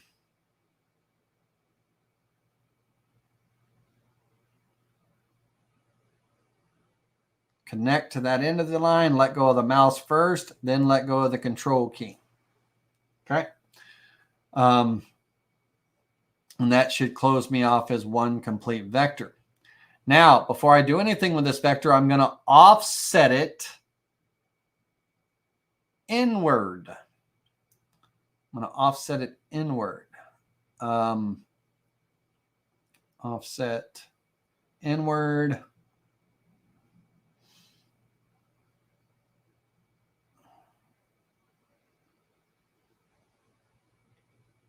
And that'll be it for me. 1/16 of an inch is fine. Now, I'm not going to try to go with this exact vector. I just want these two levels.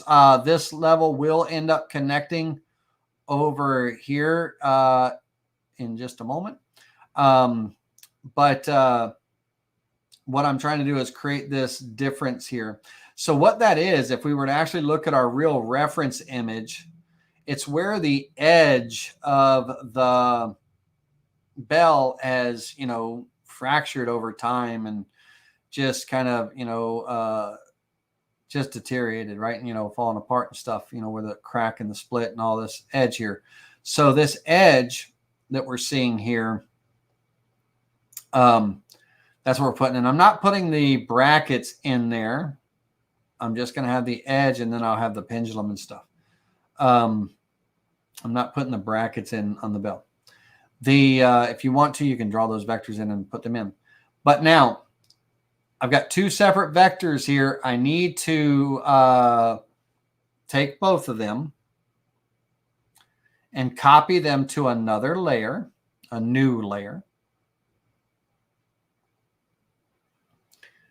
I'm going to turn off bell layer for a minute and make that new layer active. And I'm also going to go in for right now and turn off the bitmap layer for a second. Now what I want is I want this bottom edge here that is offset, this offset. What I want is I want this offset, cut the vector, to connect with this outer line. So I'm going to cut the vector there. And over here, I want this, cut the vector there to connect with this. Cut it there. Now I can delete this inner part. I can delete this lower part. And then I can select these two and join with a straight line on both sides. Kind of that straight line. I'm going straight line this time because of the cracks and all. I want it to kind of be rigid. So now I have a vector for kind of that inner area where it'll create that difference at the bottom here that looks like my broken edge and stuff. Now the crack. If I turn my bitmap layer back on, I could freehand draw this crack, right? But I'm actually going to vector trace the crack. Okay. Now, I'm not going to vector trace the crack on this layer. I'm going to add a new layer. I'm going to make sure that layer is active. Okay. And I'm going to go and do one more bitmap trace. This time focusing solely on the crack.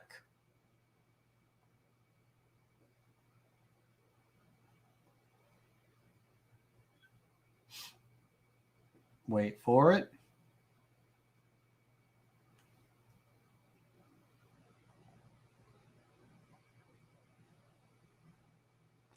Let me close this tool for a second. And remember, I locked that layer. So I got to unlock it so it'll let me select it.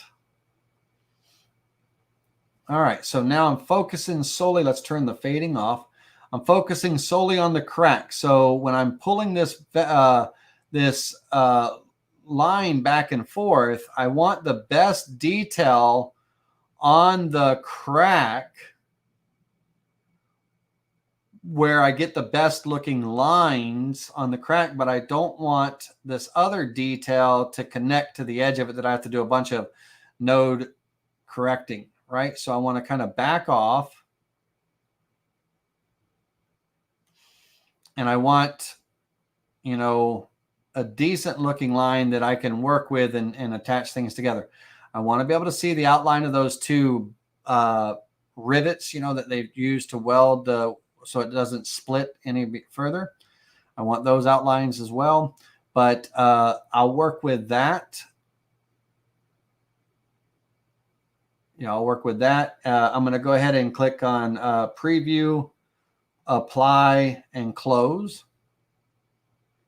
I'm going to go in and turn the bitmap layer off.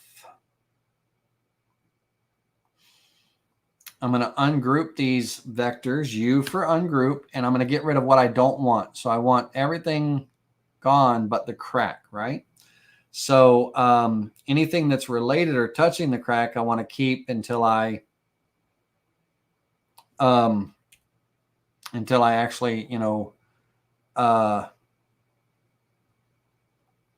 get the crack, started. So that second rivet, that second rivet is right here. If I turn my bitmap layer on, I can verify that. Yeah, it's right there. Okay. So, all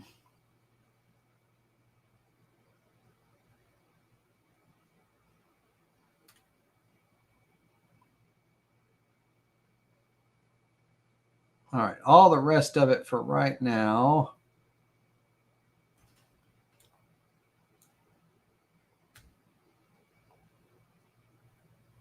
That's good for right now. All right, so the first thing I'm going to do is I'm going to cut the crack free. Node editing, cut the vector right here. And I'll pick a spot over here. It doesn't really matter where. And now at that point, that whole bottom section is cut free from, this bottom section. I can delete all that. Right. So I just start kind of working what I don't need, what I do need, and that kind of thing. All right, now up here, I'm going to cut the vector right here, and I'll cut it right there. My rivet's right there, and the crack kind of comes up into here. This part I'm going to free draw. I'm not going to try to connect the dots and stuff. I'll freehand draw that in just a second.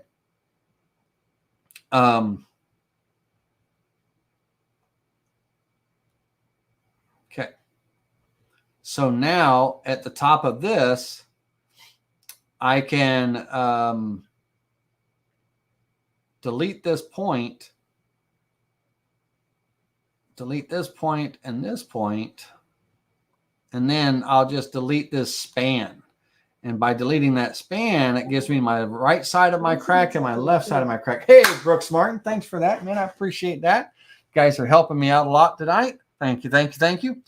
That gives me a left side and a right side of my crack. Now, to be fair to myself and all, I am going to turn on the picture, right? It'll give me something to follow, right? A little outline and all to follow and stuff. And the crack is we're going to end the crack right up here. Okay. And so what I'm going to do is freehand this. And I'm again, hold that control key down. Get right on the end of the line. Now, I'm not holding the left mouse button this time.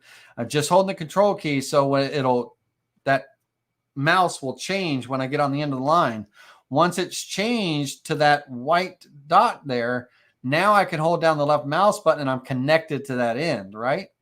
And now I'm going to just, I'll fix that right there, but I'm going to just come in and it's a crack. So I don't care at this point, and I'm going to stop it right there. When I say I don't care, that my lines are, smoothing themselves out. But if I wanted it to be a little bit more rigid, I could turn that stabilization off. I'm going to hit undo on that line and do it again with that stabilization and all turned down a little bit, so it doesn't round off my lines as much. And let's do that one more time really quickly. Control key, left mouse button. Oh, went outside the line there. That's okay. I can fix it in node editing.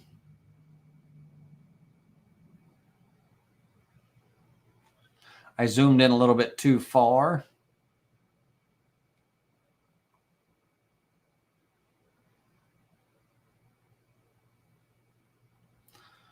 All right. I'll do some node editing to kind of clean that up, to make it look a little bit more crack-like.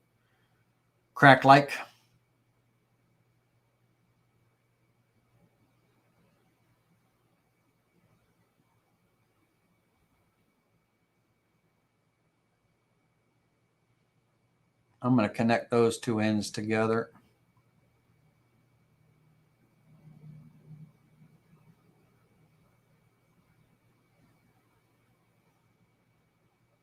And I'm going to connect those two ends together. All right, so first things first.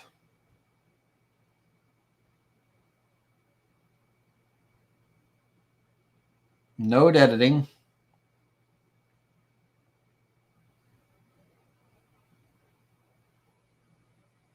Kind of seeing what I want to keep, what I don't want.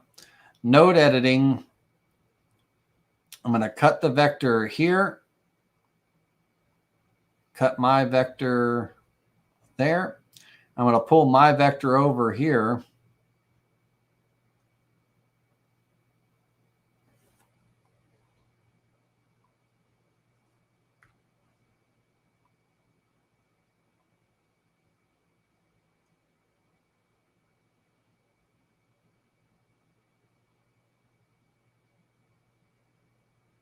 Don't let what you see, confuse your eyes and all that stuff. I'm focusing on my line right here and stuff.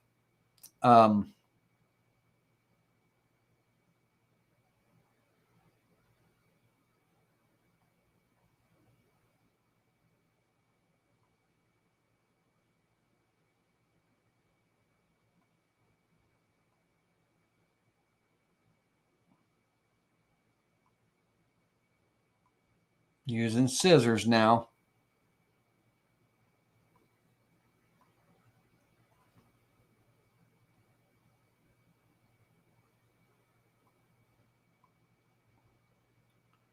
All right, so the left side's done. Coming down the right side.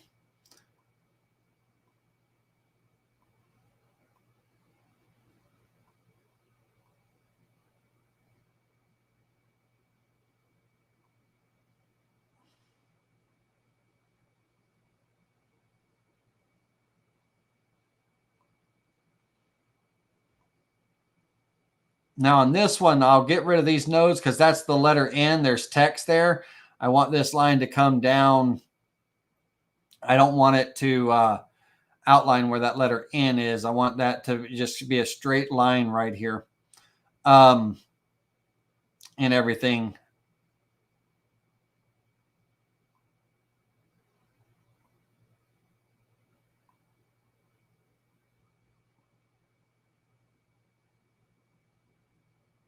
Okay, let me close the scissor tool for just a moment.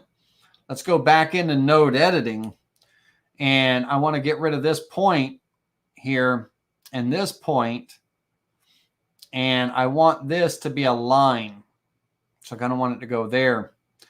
This inside right here gets deleted. The text and stuff will build up what we need to there, for that. And we'll get rid of what we need to get rid of for that. And I just Control Z, don't delete your crack. Just delete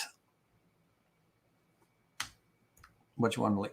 All right, now right here on this, I want these two lines to join together, the two ends. I want them to connect together there.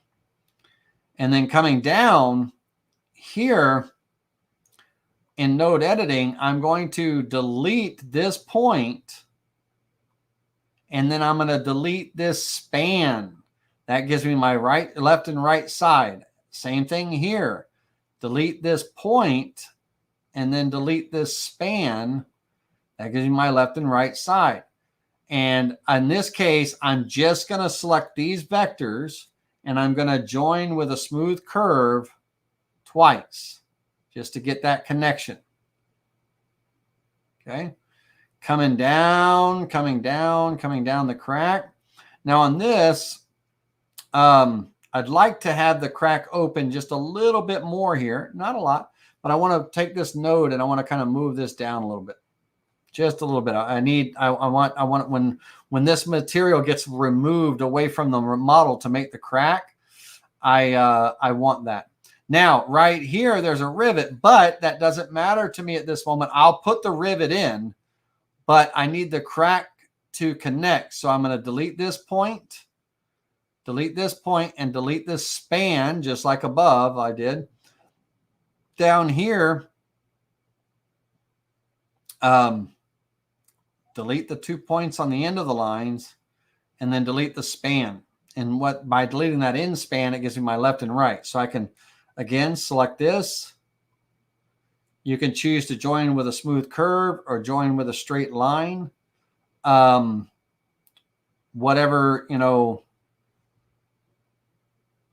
you wish to do. At this point, I'll do the right side first, join with a smooth curve. And then I'll select the left side, join with a smooth curve. Okay. On this curve here, I'll actually pull this in just a little bit. Okay. We'll put that rivet in later. Now, here at the end where I join the ends together and all, this is fine. I'm actually going to pull this smooth curve down. It'll get taken away when I use the other vectors to trim to, right? So, but this is going to be a model. I need this to be one closed vector. So one closed vector here. Great. Rivet vectors, I'll draw those circles in later in a little bit. All right, so now all the rest of the vectors on this layer, anything that is not the crack, can go away, right? So when I turn off this bitmap layer, I should be left with just this closed vector here. That's it. That's it. Now we start putting the puzzle together. So now we turn on vector 11 and vector 10. Vector bell vector. So, I got a line right there. I got to get rid of what vector is that on?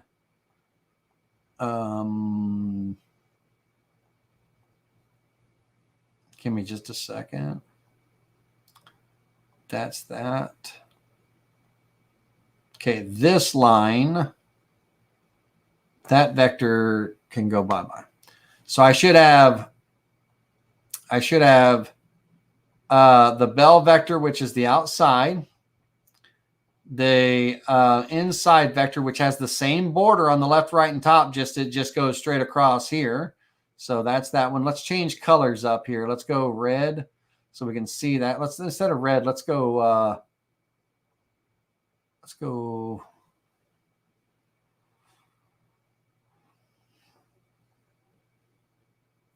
that blue. Okay. And then we have our crack vector. Now our crack vector, the crack vector goes all the way past the end of the two vectors, and you'll see why. We'll end up removing that part of the material to match the outside vector here. All right, now we need these vectors here. We need them closed. We need them closed. But we also need a set of open vectors that are kind of split down the middle, left, right side, and right side for our two rail sweep. Okay.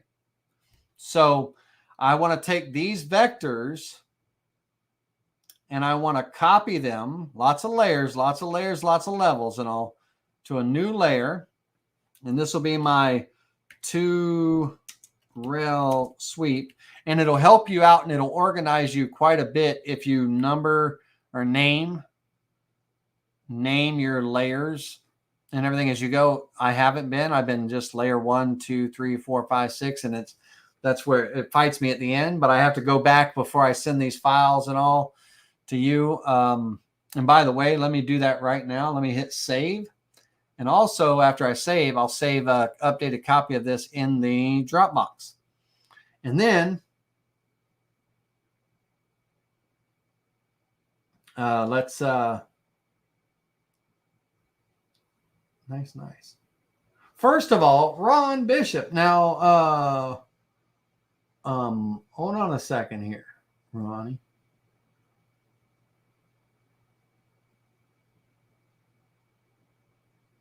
Ron, this is saying that this is your first super chat on the live that you've ever done for me. I appreciate that, man. Thanks for doing that. And Roger, your third one. Awesome. I appreciate you. Brooks, yeah. Brooks always does a super chat, so that's awesome. So I appreciate you guys, man. Thanks, Ron. Thanks for doing that. Thanks for stepping out on that edge and doing that super chat. I appreciate that. All right. Now we can turn off our other two working layers for the moment. So we just have the two rail sweep layer active. And on this one, now we have two vectors here that are on top. One's on top of each other, okay? Now, if it helps you a little bit, you can move one layer up just a little bit, level up so you can see it. But don't forget to put them back when you're done. When I say put them back, I mean put them back on top of each other, when you're done and everything. And, if it helps you, when you're, or put them on their own separate layer, whatever you want to do. If you want the two rail sweep, you can put them on two separate layers, whatever you do. In this case, I will move that to another new layer. And I'll call this upper two rail sweep. Okay. So now it is on its own layer. Okay, so we have one vector here and one vector on the other one. Now all we're doing is cutting this right down the middle. Now, I don't want to cut it right at the middle. The two rail sweep tool will fill in on its own. What I want to do is I actually want a little bit of a gap in between. So if I go into node editing and I come up here, now that's a big gap from left to right there. That's a big gap. I don't want a gap that big, right? But I want a small gap. So I'm going to come just to the left of the center line or just to the right of the center line, and I'm going to cut the vector there. And I'm going to go just to the left of the vector line, and I'm going to cut it there, the center line. And I'm going to hit delete on that little remainder there and give me a little gap right there. It's a small gap in retrospect. Down here, do the same thing. I'm going to go just to the right.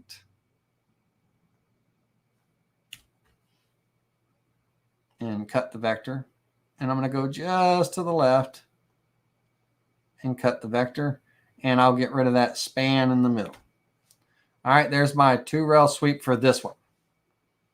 Now, the lower one, I kind of want to be in that same general area, you know, on when I cut the vector and everything.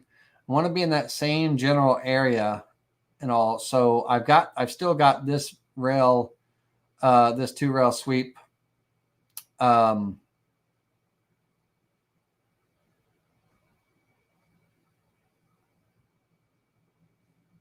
me put it back. Hold on a second. Give me just a moment. Move. Let me get out of node editing mode.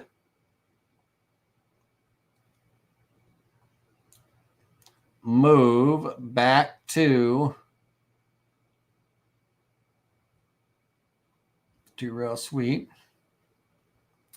Now, let me put this one where it belongs.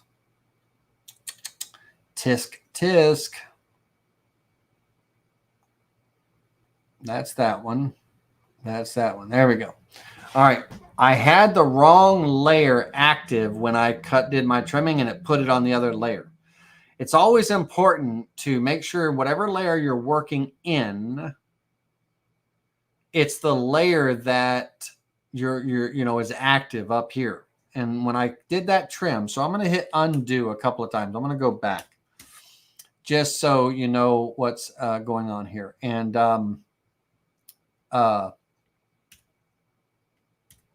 so bear with me just a second.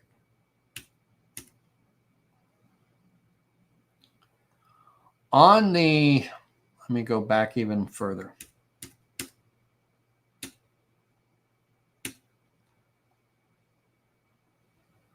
Okay. When I first started, the bell layer was active, right? When I made this copy here. And let me turn that bell layer back on. So the oops, let me get to it. On the bell layer, find my crack there. This upper level right here, that vector is layer number 11, right? And I needed to make a copy of it for a 2-rail sweep, but it only copied the one. So this needs to get, this upper vector that's selected here needs to get copied to that 2-rail sweep. Okay, so now I can turn that off. My bell vector has already been copied down there. So now I have the 2 vectors once again on top of each other like original, just from like 5 minutes ago. Now I need to take this one and move it to a new layer, 2-rail sweep, and I'll just call it upper, just whatever, right? And click OK. So now I have one vector, the other vector. Okay. I'll make one red, one blue, so we can see that they're on different layers. It's not that hard, but I made it hard because I wasn't paying attention. I was talking and doing it, but I wasn't focusing on what I was saying the right things, but I wasn't doing the right things. So now these two are on separate layers. So let's start with the first one. And we got to go in and cut it again. Node editing.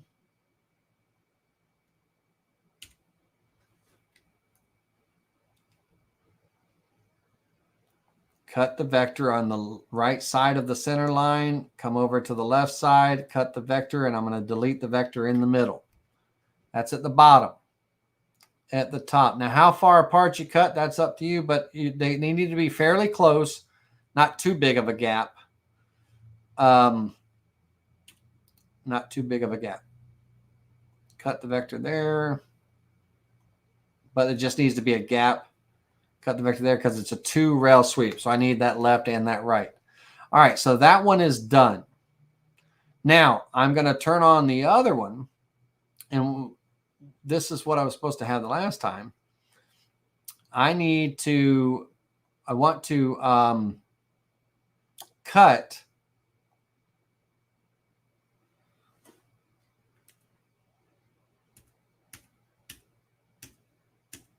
Give me just a second, ladies and gentlemen.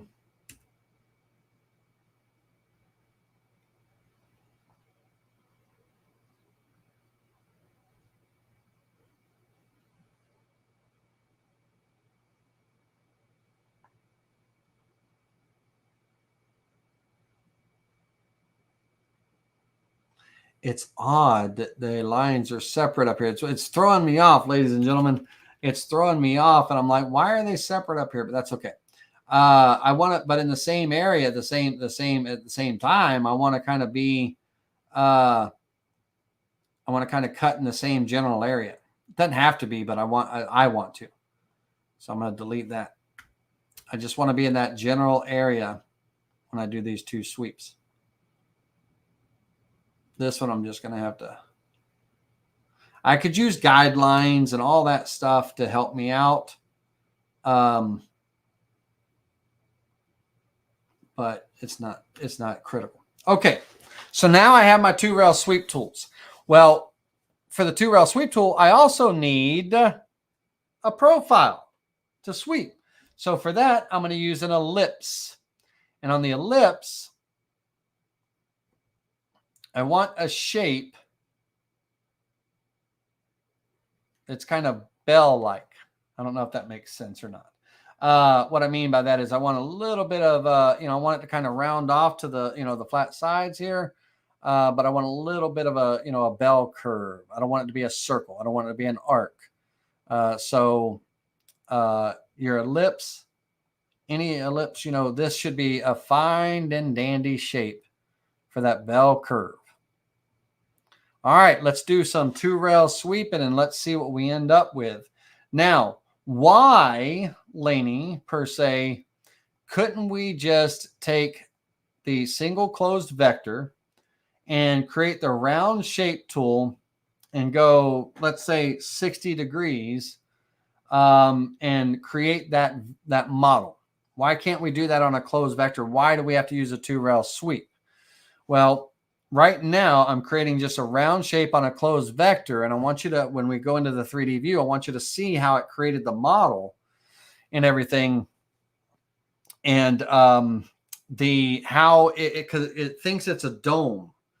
So it's trying to dome these edges in a way. Give me just a second. It's creating the model.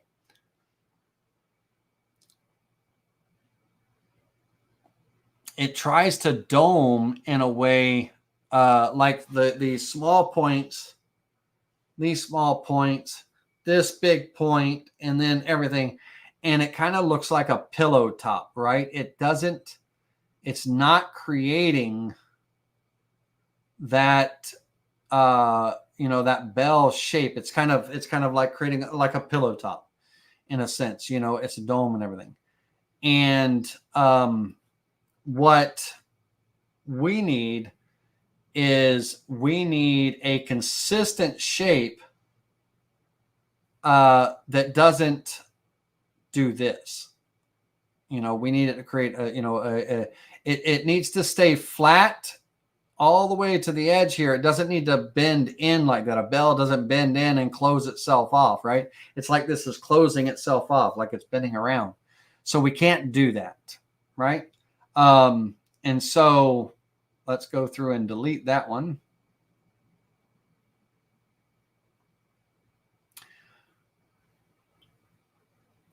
When we use a 2 rail sweep, and we'll do the blue one. Blue one first because it's the main outline. It's the lower, it's the main one, right?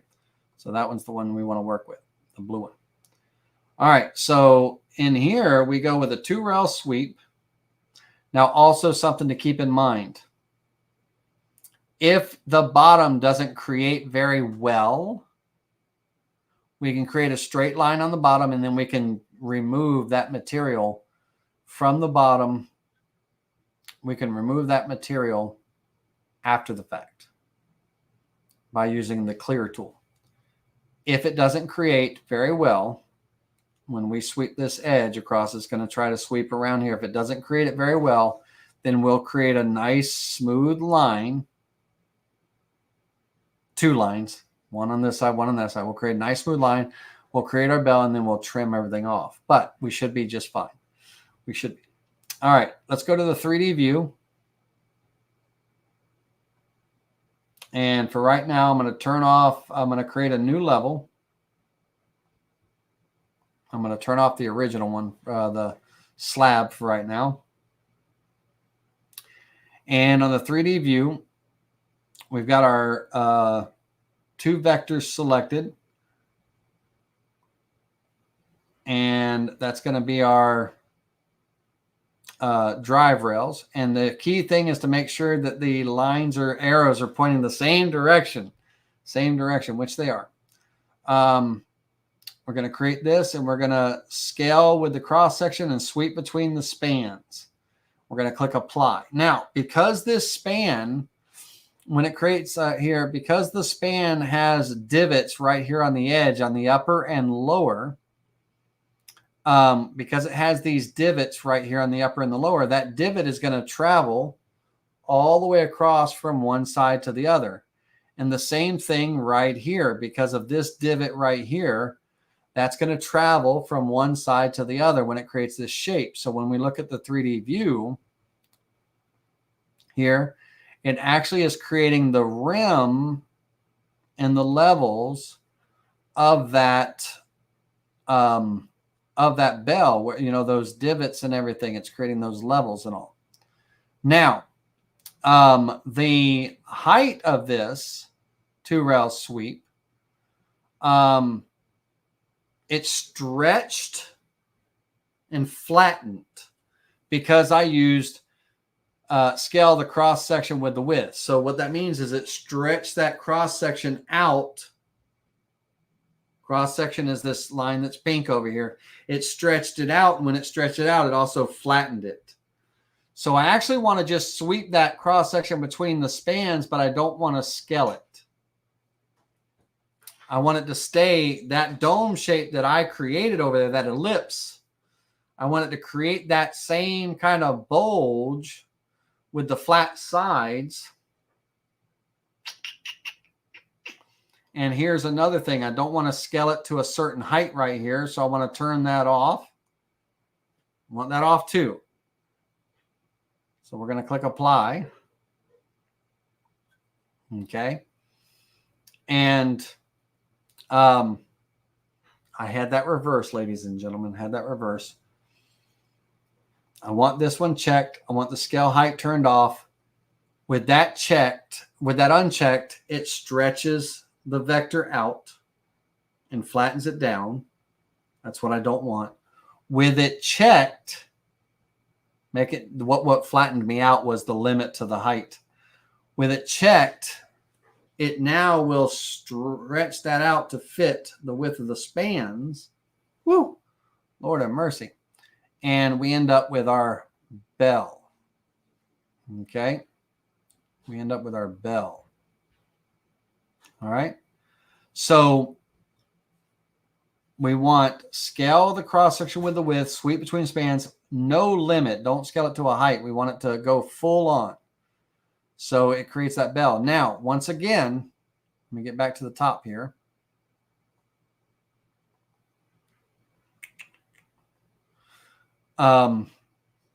Because the vectors have this ridge right here and that ridge right there and that ridge right there, and the vector has this ridge right here and this ridge right here, that profile sweeps across, that shape sweeps across, and we get those outlines. We get those different levels and all, just like the bell, just like the bell.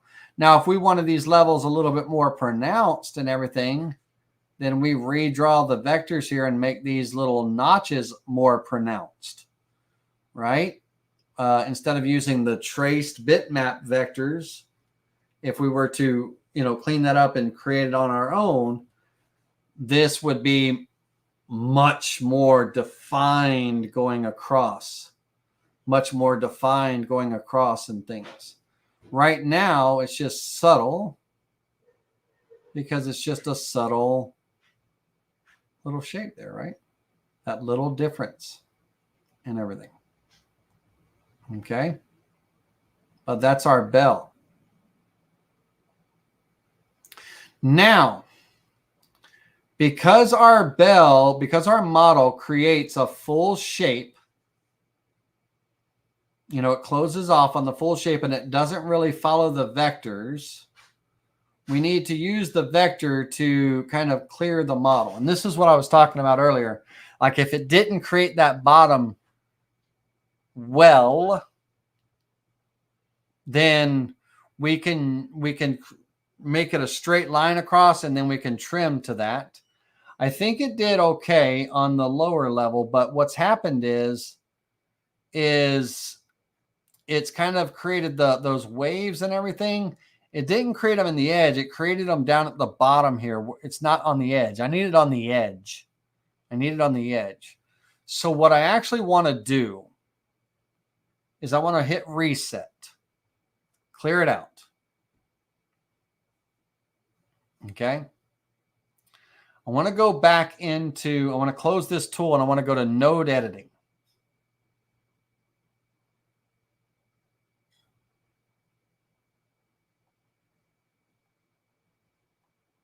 And on my 2-rail sweep layer, I want to cut the vector right here. I want to cut the vector right here. And I want to take these two vectors, join them with a straight line, or it could have been a smooth curve, either one. Join them with a straight line. And then I'm literally going to pull an arc. Well, actually, I'm going to go a Bezier curve, not an arc, because I want to be able to pull this one out a little further here, this one out a little further here. I want that bell to kind of come out around here because I'm going to trim the rim to that line right there, right? But now I still, this is joined here, right? So I need to cut it. So it's 2 rails, right? Cut the vector there. Cut it there. Delete that in the middle. But now I should have it joined up there. It joined. Luckily, my 2 nodes are still there, so I can just delete the span. All right, so I should have left side, right side. Let's go back into the 2-rail sweep again.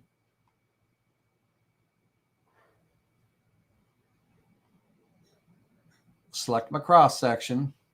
Scale with the width. Sweep between the spans. If you don't scale with the width, it's going to take that shape, that profile shape, and literally, like it's grabbing both ends of that oval, and it's going to stretch it out. And as it stretches it out, it flattens it, right? As it stretches it out, it flattens it. So we want to scale it with the width. So we want that oval to get bigger as it gets wider and to get narrower as it gets narrower. That's how we get our shape.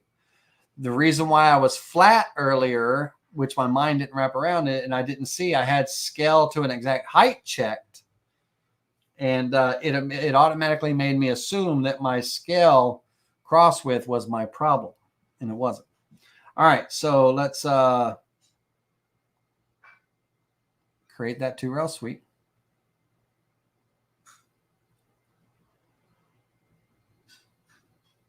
Okay. Now at this point, our bell has this kind of rounded bottom, right? And that's fine because all that's going to be gone in just a moment. But it has that rounded bottom there. And now I can go in,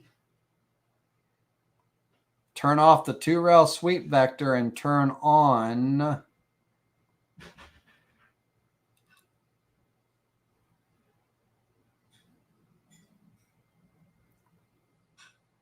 the 2-rail sweep vector and turn on the bell vector.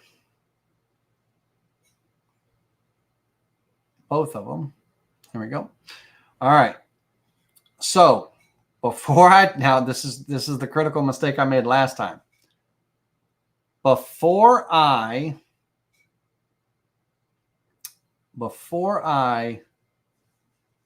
start snipping off the end of this bell, I need to make a copy of it.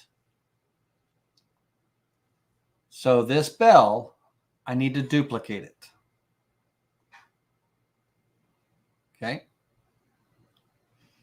Then I'm going to uncheck the duplicate, turn it off. I don't need it visible right now. Okay. I'm going to go ahead and trim this bell to the bottom line. Okay. So oops, hold on a second. There we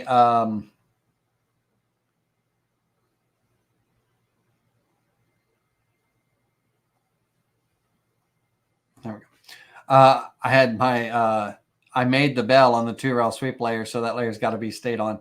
All right. So anyway, I've got the bottom line here, got my bell, and I'm going to go in and clear everything outside of that selected vector.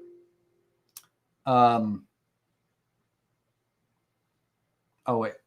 Hold on. Make sure that vector is closed. It is. Select the component. It is. Now I'm going to clear. Okay. So now what that does is it cuts the bell off.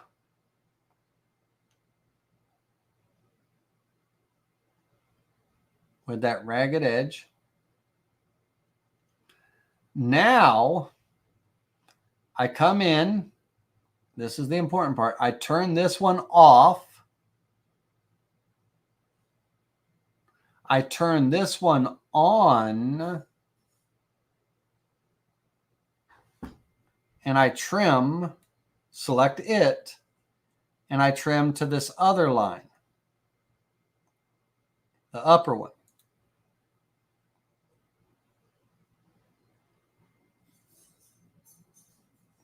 There we go. Trim on the outside. Clear everything outside of that vector. Okay. Now, I'm going to turn off the vector so they're not distracting here. Now, in my components, I have 2 bells, one bigger than the other.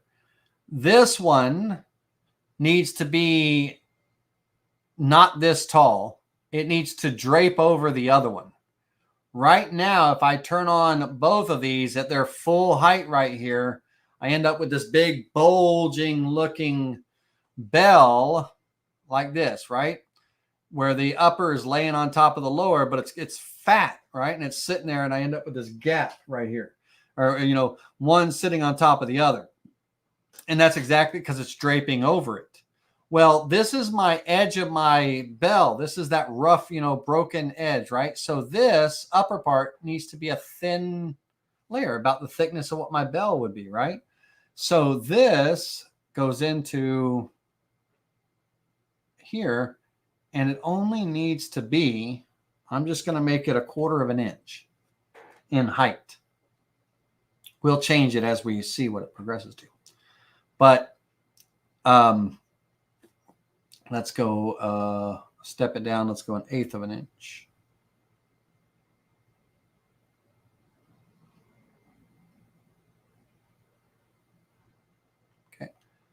Now let's turn this up. Oh, stop that.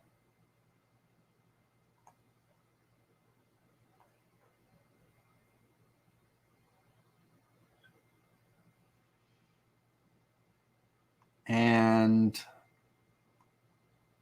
I can live with the 1/8 of an inch.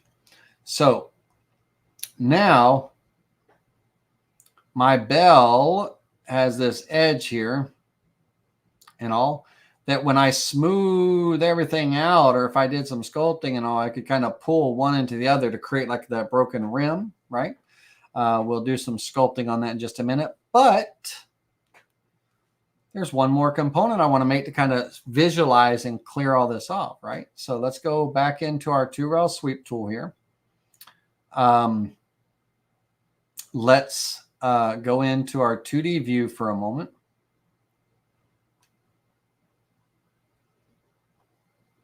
And we have our crack. Say no to crack. All right. Now this is going to be a flat shape. I'm going to go 1/8 of an inch and I'm going to subtract it from the model. Okay. So it's going to be a subtract. Okay. Now, I'm not going to go 1/8 of an inch. I'm going to just go shallower, 16th. Oh, 625.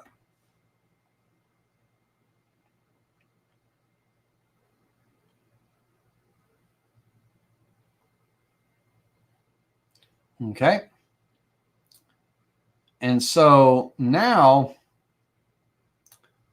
on that model that just got created, that component of the crack there, if I turn this and you look at the very bottom, that little bit of that crack, you know, you see the red. I don't know. Here, let me see if I can turn this way. See that red traveling down, and there's a little bit of that dip right there. Well, that's that model. That's that loop that I put at the bottom of that crack, right? Well, we're going to have this split go all the way through the lip and everything. So we're going to actually take that selected model component, this selected vector, and we're going to clear everything outside of that selected vector. We're cutting it off right there. So it gets rid of that. Right? So now, when I did that, it changed the combine mode from a subtract to an add. Needs to be a subtract. So I got to change it back to a subtract.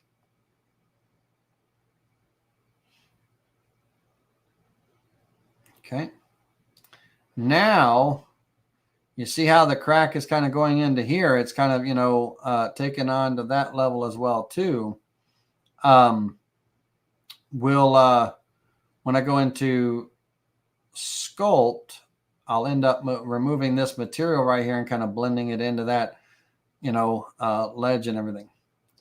Now, I could also just use this upper vector to cut that model off and cut it off right there, but then there'd be no crack on the bottom part here. So it kind of, you know, details matter. All right. Let's see.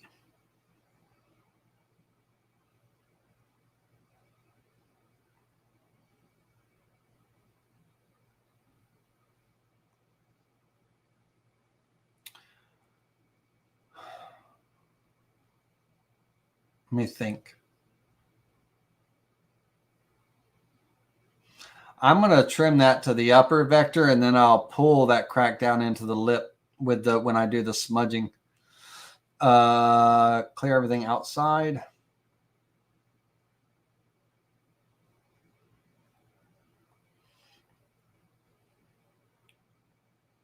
Once again, it changes it from an add.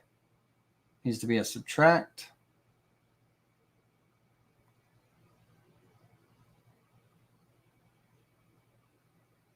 And Gosh, Laney, I hit the wrong clear button.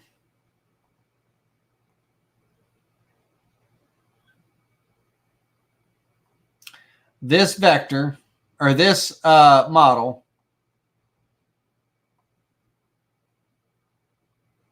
this vector, clear everything on the outside, not the inside. I cleared everything on the inside. There we go. Go back, make it a subtract. I don't know why it changes the combine mode, but it is what it is. All right. So there is our bellwether crack. Now, once again, I've got these three models here. The lower bell, the kind of the upper bell that's going to create the lip, and then the crack.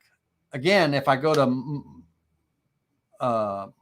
sculpt them, then it's going to create a, if I go to sculpt them right now, it's going to create a baked model. It wants to bake them together. I don't want to bake it. I want to be able to keep this. You see all these components over here on the left? Every single one of these components are used to make all the different steps of this, right?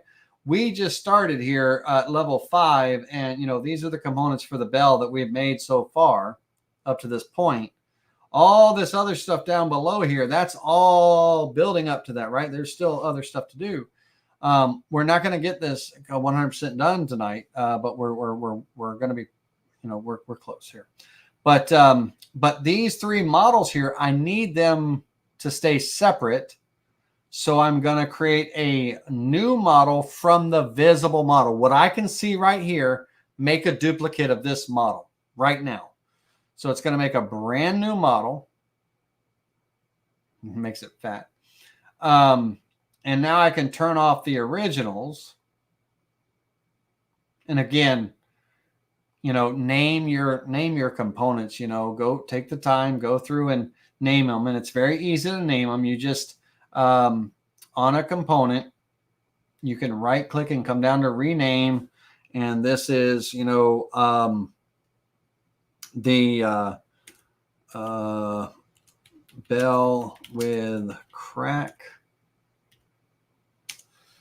And that's it. You name your components and just go name them as you go, and you'll be good. Now this one new model right here, that I can go in. Let's hit save really quickly. And I'm going to save this real quickly. Right now I'm going to save it to Google Drive. So let that save. And then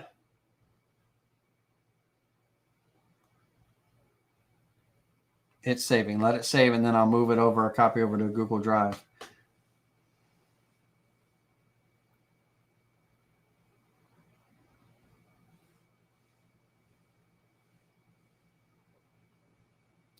Yeah, now Matt Gifford, ZBrush, that's a beast of its own. I own ZBrush, and I model in ZBrush. To the average person, ZBrush has an extremely high learning curve. That takes a lot of time and dedication. There's so many elements to it and everything. It's not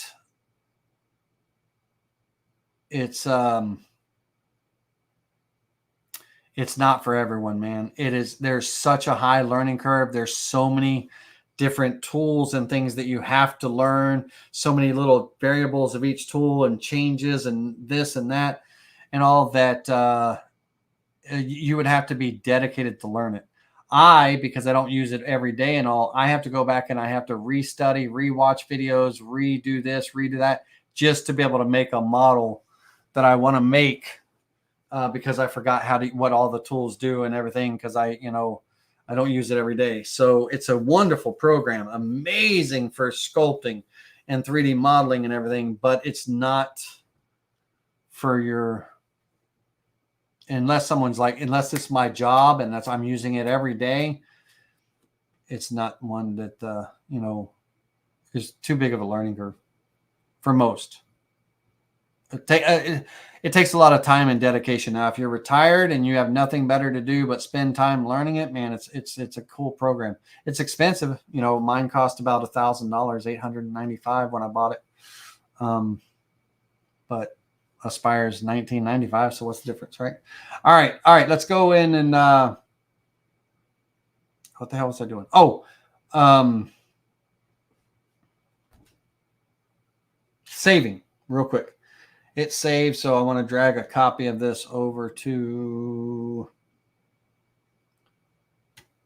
Dropbox.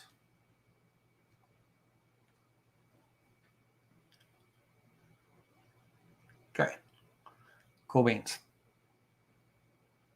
The link should still be valid for it to pull down the updated changes. All right, let's go back in here. Okay, we're going to go into the design tool with that component selected. We're going to sculpt, and we're going to kind of wrap it up here. This is a lot to wrap your head around. I'll turn on both models. We still have the brackets and stuff, but we may continue this at another time. It's a lot. There's a lot going on here. All right, so on this one now, this one is kind of twofold. I don't want to screw up my crack. My lip needs to be more like a rim, if you will. All right, more like a rim. I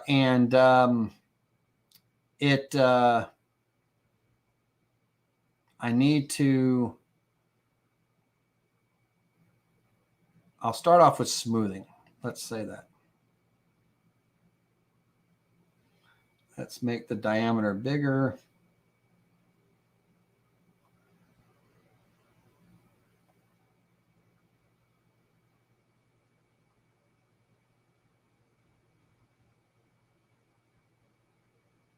I don't want to smooth my crack.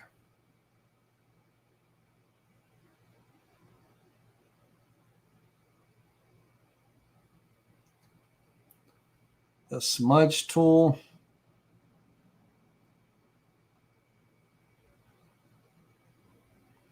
Now, on the smudge tool, this is where I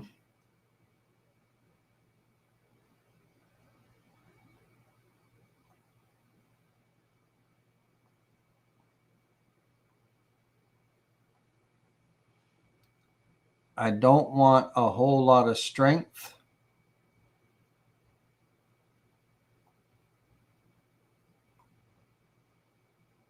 And what I'm doing is I'm kind of pulling this upper one down into the lower one.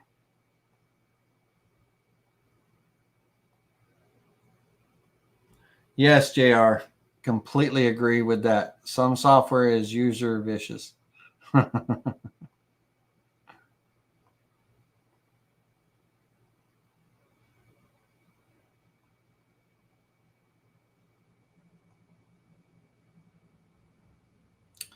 Finding that right amount of strength and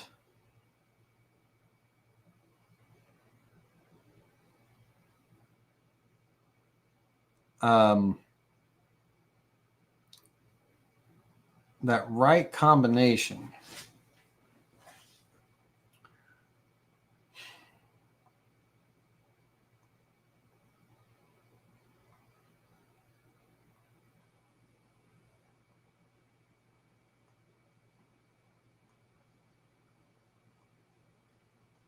What I'm trying to do without destroying it too much.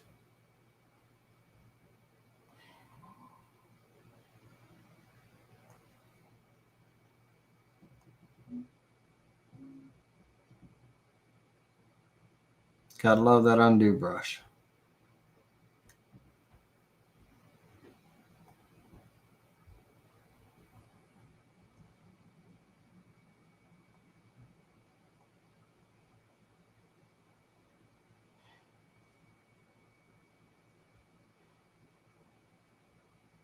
I need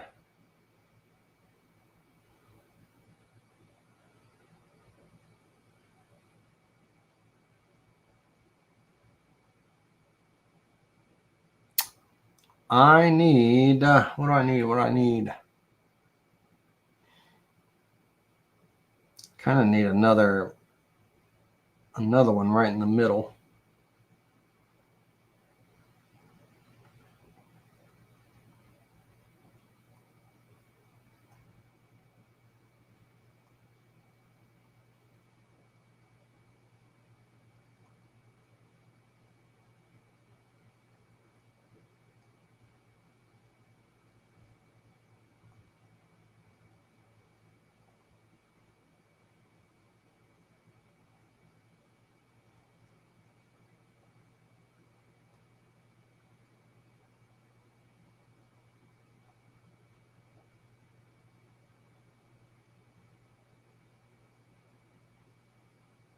I'm using the add material brush to add a little bit of material in here, kind of like a weld.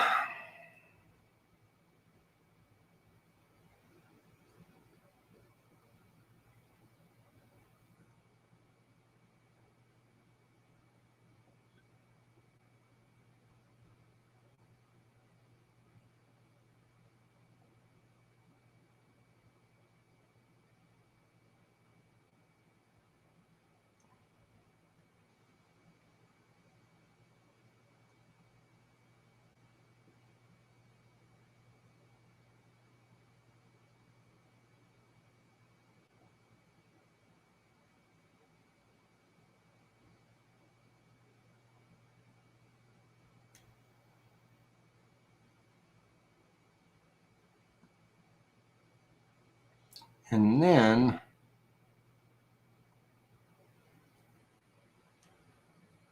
yeah, that smudge tool is just killing me.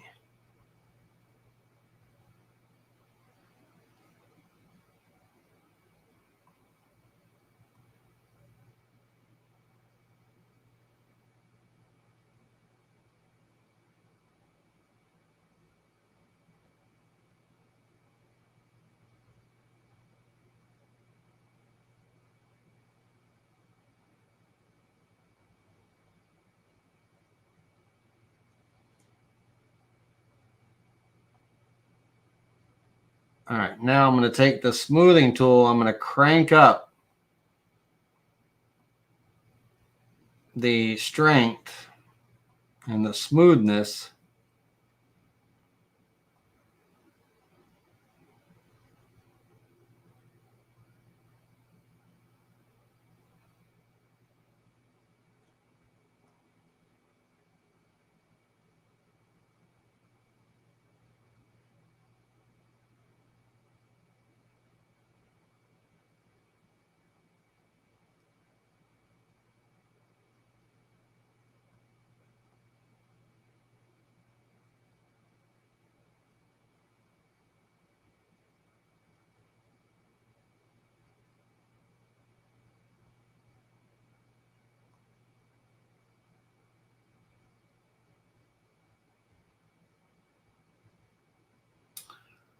I'm going to call that good.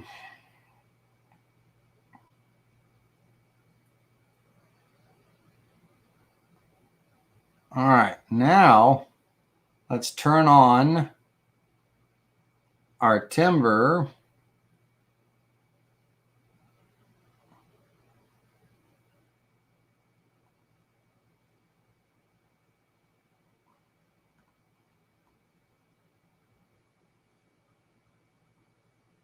And again, the timber, the timber needs a lot of work. It needs a little bit more material built up in here, and a little bit of material taken away and everything. And it needs the texture to, of course, the texture is only going to be on the surface of the material. It's not going to be where the material's milled away. But this looks like just like it melted over here, right? It doesn't look very good. Let's actually, for right now, let's go.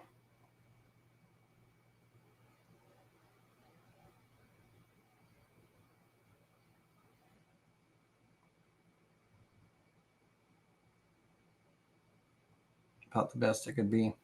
Now, you see how the material is removed here, here, and here. The same thing is going to happen on that other component and everything. And what that is that's the let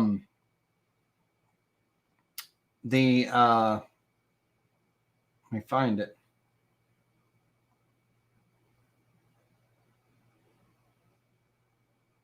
Nope, wrong level. Hold on a minute.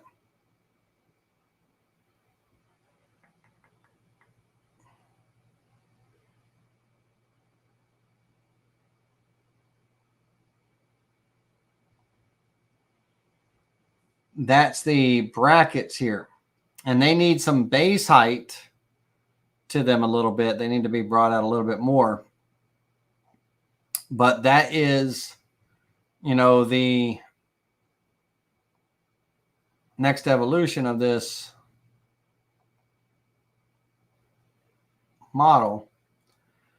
And when these brackets right now, they look funky, they look like kind of like they're set back and everything, but there are, you have to remember that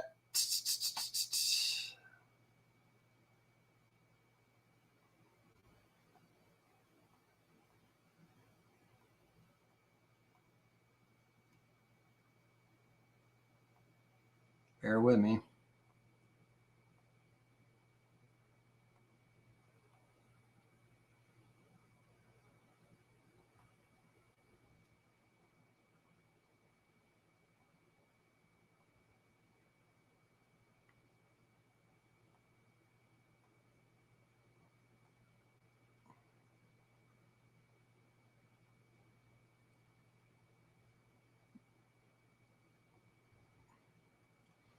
On these vectors here, on the shape that gets created, the model shape that gets created, there are bolts that go through. So here and here, there's going to be two bolts that will be 3/4 of an inch.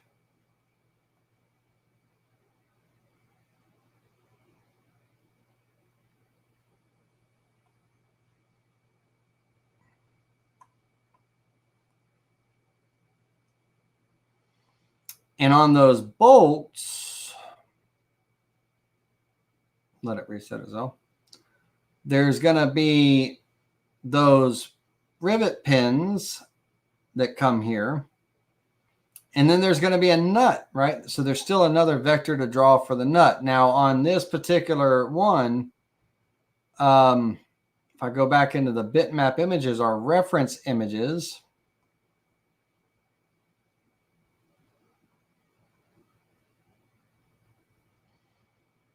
so our hanging rods, those welded rods here, they're threaded at the top and they've got a square nut. They go through a bracket, these flat plates.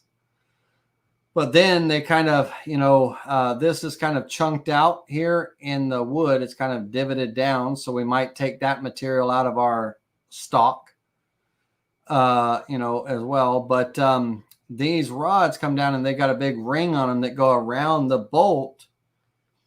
And then on that, there's a square nut, right? So all those vectors have to be drawn. The rectangle vector that creates this dome shape here.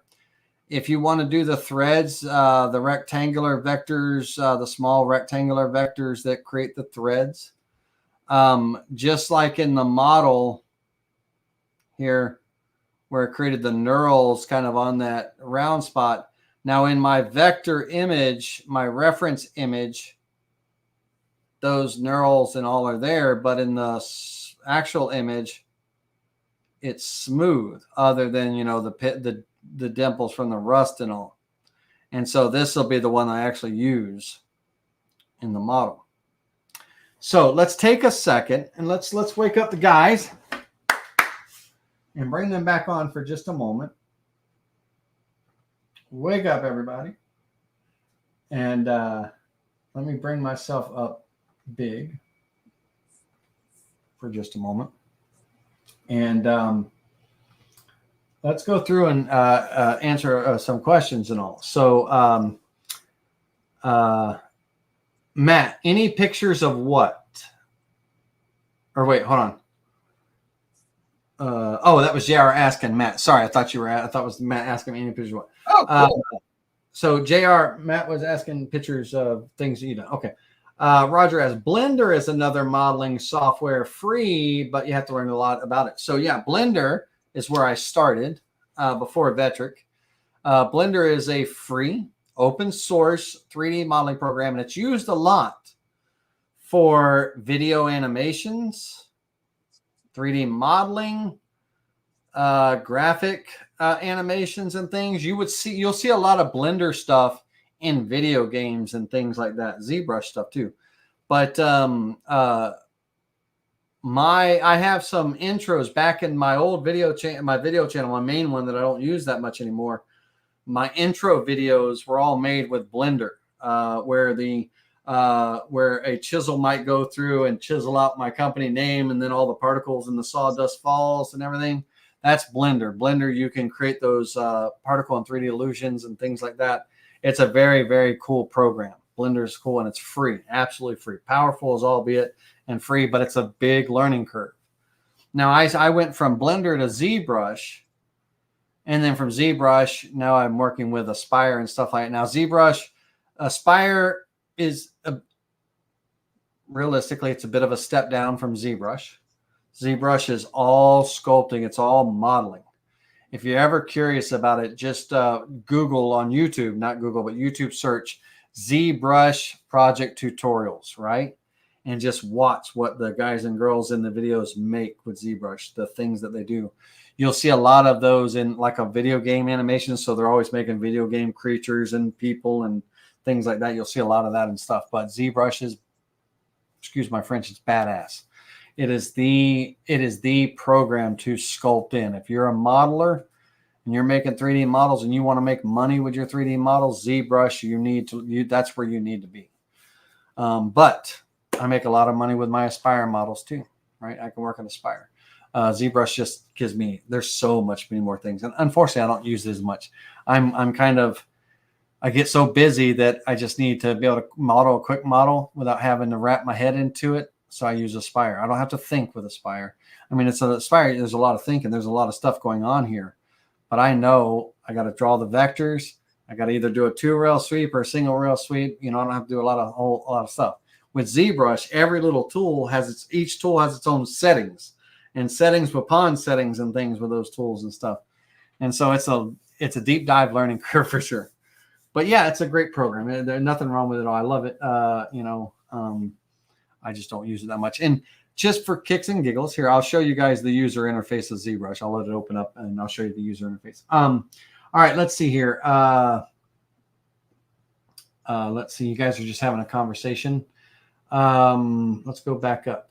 And again, super chats, Ron Bishop, Roger S, Brooks Martin, Jim G. Just saw that, Jim G. Thanks, man. I appreciate that, buddy. Thank you very much, man. I appreciate that, Jim G. Jobs. Yes. Well, that's why you're pulling up ZBrush. This is a conversation that I had with my wife when she was alive and stuff.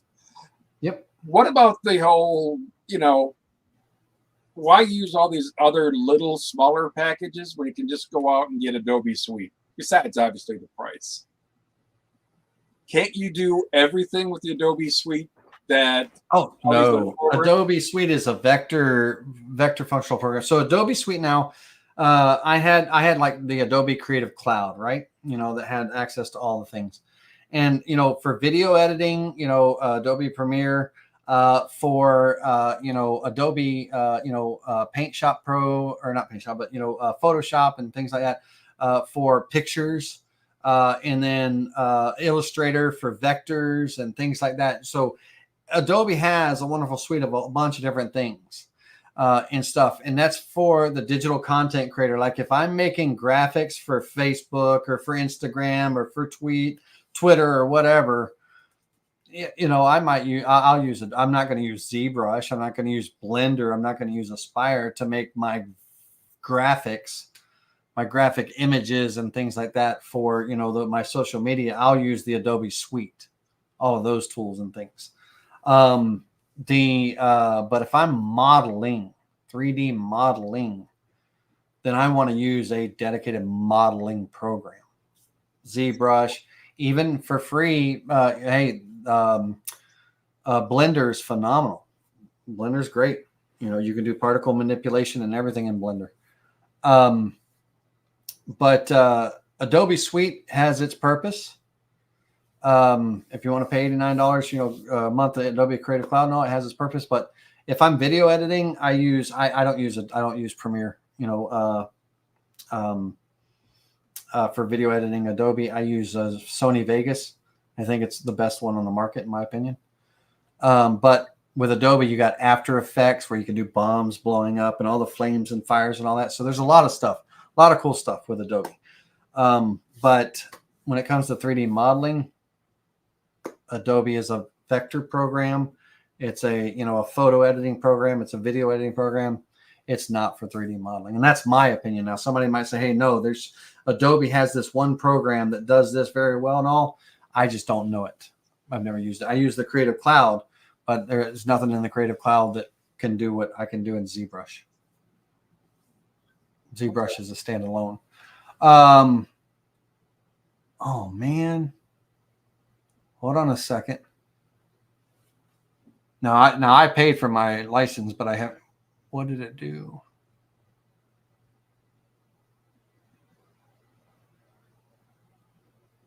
I got to go to Pixelogic and reset the licensing system. Okay, that's fine.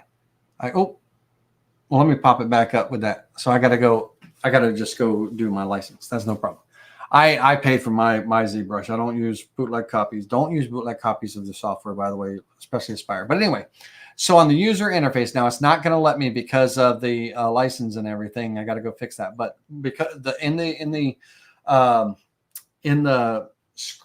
here, my head's in the way. Hold on a second. Let me move my head.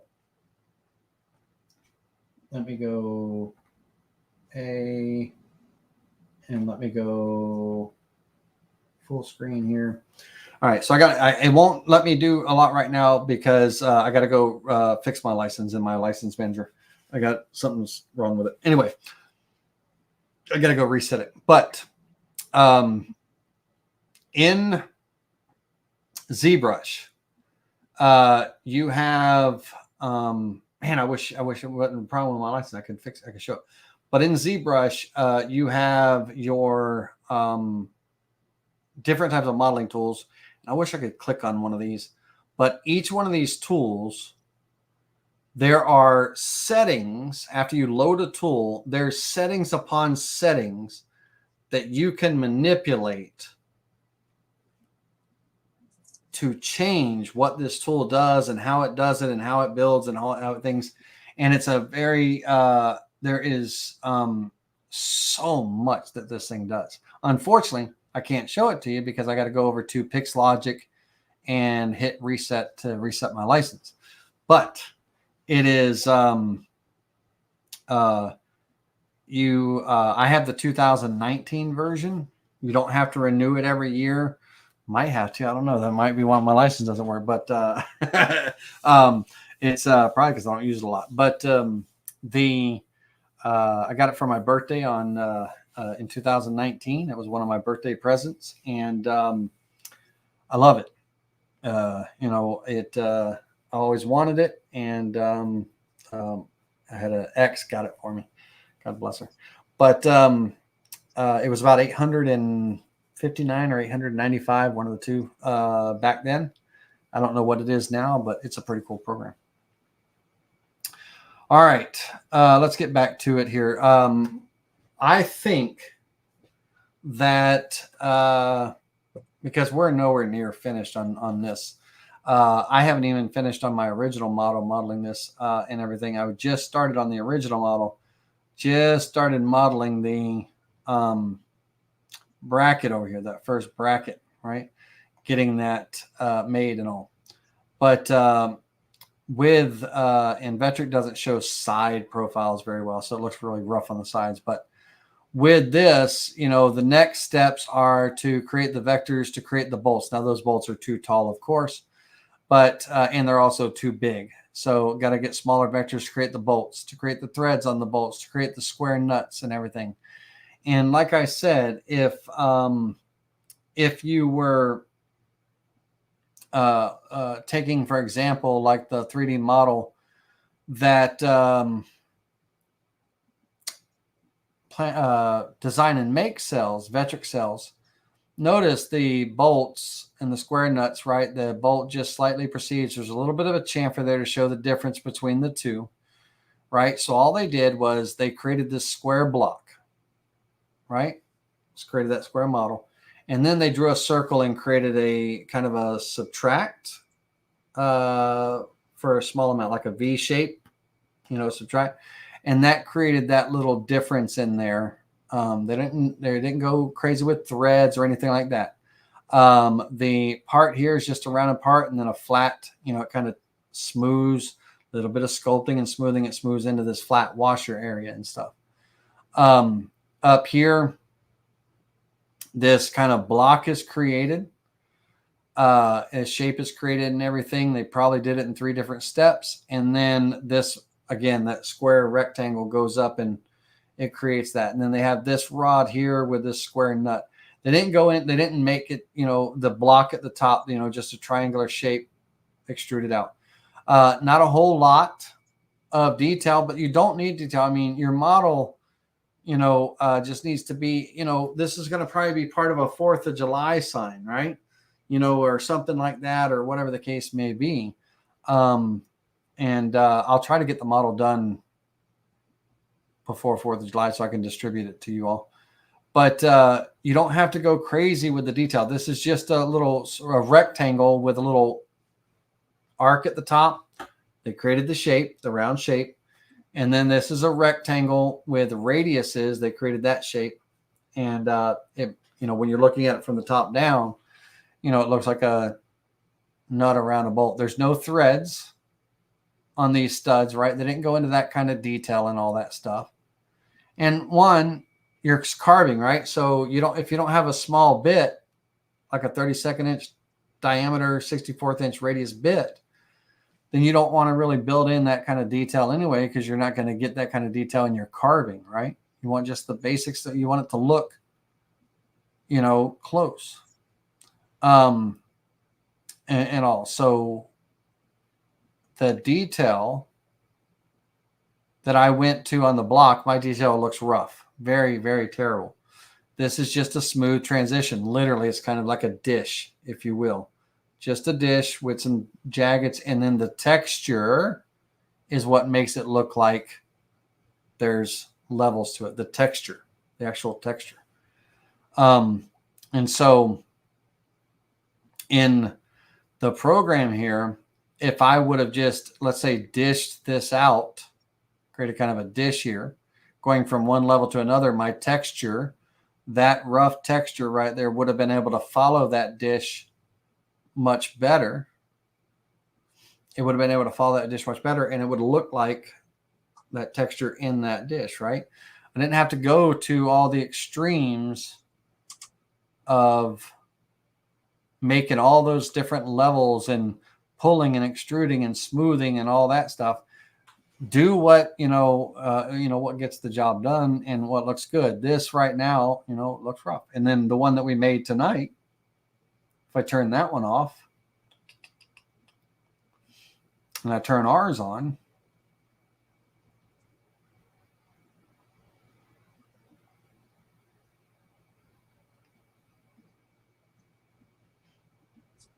and right now they're not blending very well together and all that stuff. One's laying on top of the other. But, I got a little bit of an air gap over here, and if I turn my bitmap layer on,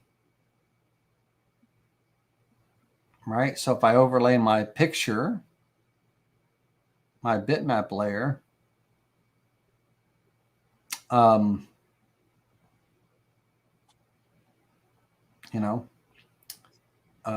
going, by my gap and everything, I'm going by my bitmap layer there. And, here, there is none of that. This block is literally There's a little bit of decay here, but that's a flat sawn cut, rough sawn, flat sawn, whatever. That's a cut right there. Over here on the right, that's a cut. You can see the saw mark right there. That's a cut through, right? And so they got a little bit of rounded edges, a little bit of roughness. They didn't go through all the trouble of, making all of that, right? That's just, hell, I could have just made the block and I could have, just taken and done some sculpting and removed the material and created that roughness. And then when I put my texture on it, it falls through. You didn't have to. There's so many ways to model. This is just my way, right? This is the way I'm showing you is kind of the way I do it. But it's still, this is just its first iteration. There's still a lot to go to get it to even look halfway well, right? But we're already 3 hours and 11 minutes in. I want the main thing, I want you to learn. We can continue this on in another class. It's fine. But what I want you to learn is, like that bell, to get that bell look, it had to be a 2-rail sweep. This profile had to get swept between these 2 rails to create that shape. If you, as a closed vector, it creates that pillow and it kind of closes it off. It tries to it's like pinching a ravioli all the way around, with the filling in the middle. That's what it's trying to do when you just, create the shape on a closed vector. It's going to, try to, close in on itself. We needed it to be flat on the bottom and build up. So the 2-rail sweep did that for us. So learning those things, that's the important part. How we get from point A to B on this block. My method is to create the vectors and the levels and then kind of smooth and blend the levels. Now, of course, it's not a good smoothing job. I'll go back and add some material and kind of clean it up for our finished model and all. But hell, I could have just made the whole block. And then I could have, maybe done a angular removal using the create angle tool. This right here, angular shape, and had a vector drawn in here where it creates kind of almost like a chamfer, like a big old chamfer. And then I could go in there and, add in some texture to it. And I end up with what Vectric has for, theirs. They did a little bit of, roughing away here, but mostly that is a chamfered kind of thing before the texture. Chamfered. And then they go in and kind of take away what they want. So however detailed you want your models and however non-detailed, it's all up to you, but it's not something that we can get done in, how it's 3 hours and we only got a bell and a block partially made. So Brooks, I hope you got to see some of the things that you wanted to see, because Brooks attempted, he did a good job too on this. But in our next class, we'll continue this on, but I'll finish up the model. I'll finish up a model to present to give to you guys. It'll be, I'll put out a link so you can download it for 4th of July projects. It's the 26th. I'll get over the next day, but we will come back and we will, I think this would be a good to continue on in a model class to model the bolts and the brackets and all that to just, see it through. Right. And, I'll make some adjustments on the block and then I'll tell you what I did on those adjustments, and I'll try it the chamfer way and I'll see if that works too. And then we'll kind of go through and, because this block is full, it's just a little chamfer right there and a little bit of roughage, right? So there's lots of ways we can do that with sculpting. We can remove material and then, how smooth we remove the material. We can, create these little chunks and stuff if we ever need to. And I probably should have done it that way to begin with, but this is my method. And my method, that's a rough result. You got to admit it is a rough result, but it'll get there eventually. Now, of course, those two things don't go together.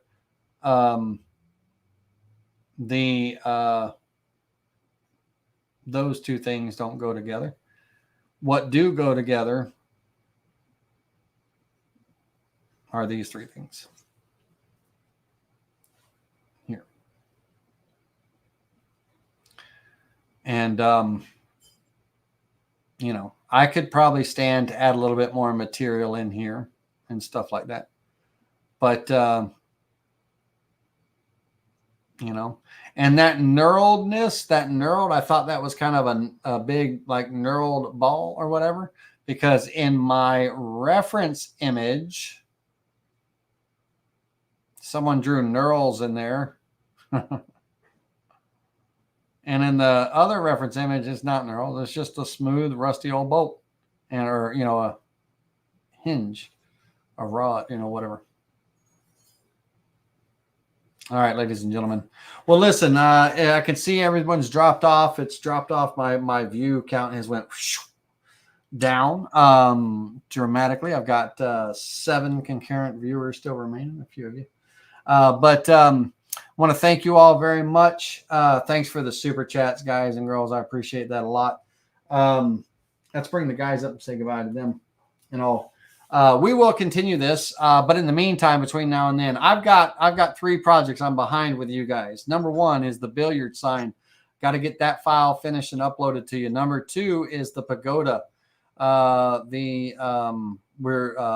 pagoda type box, not the urn, but the pagoda type box. You wanted that file.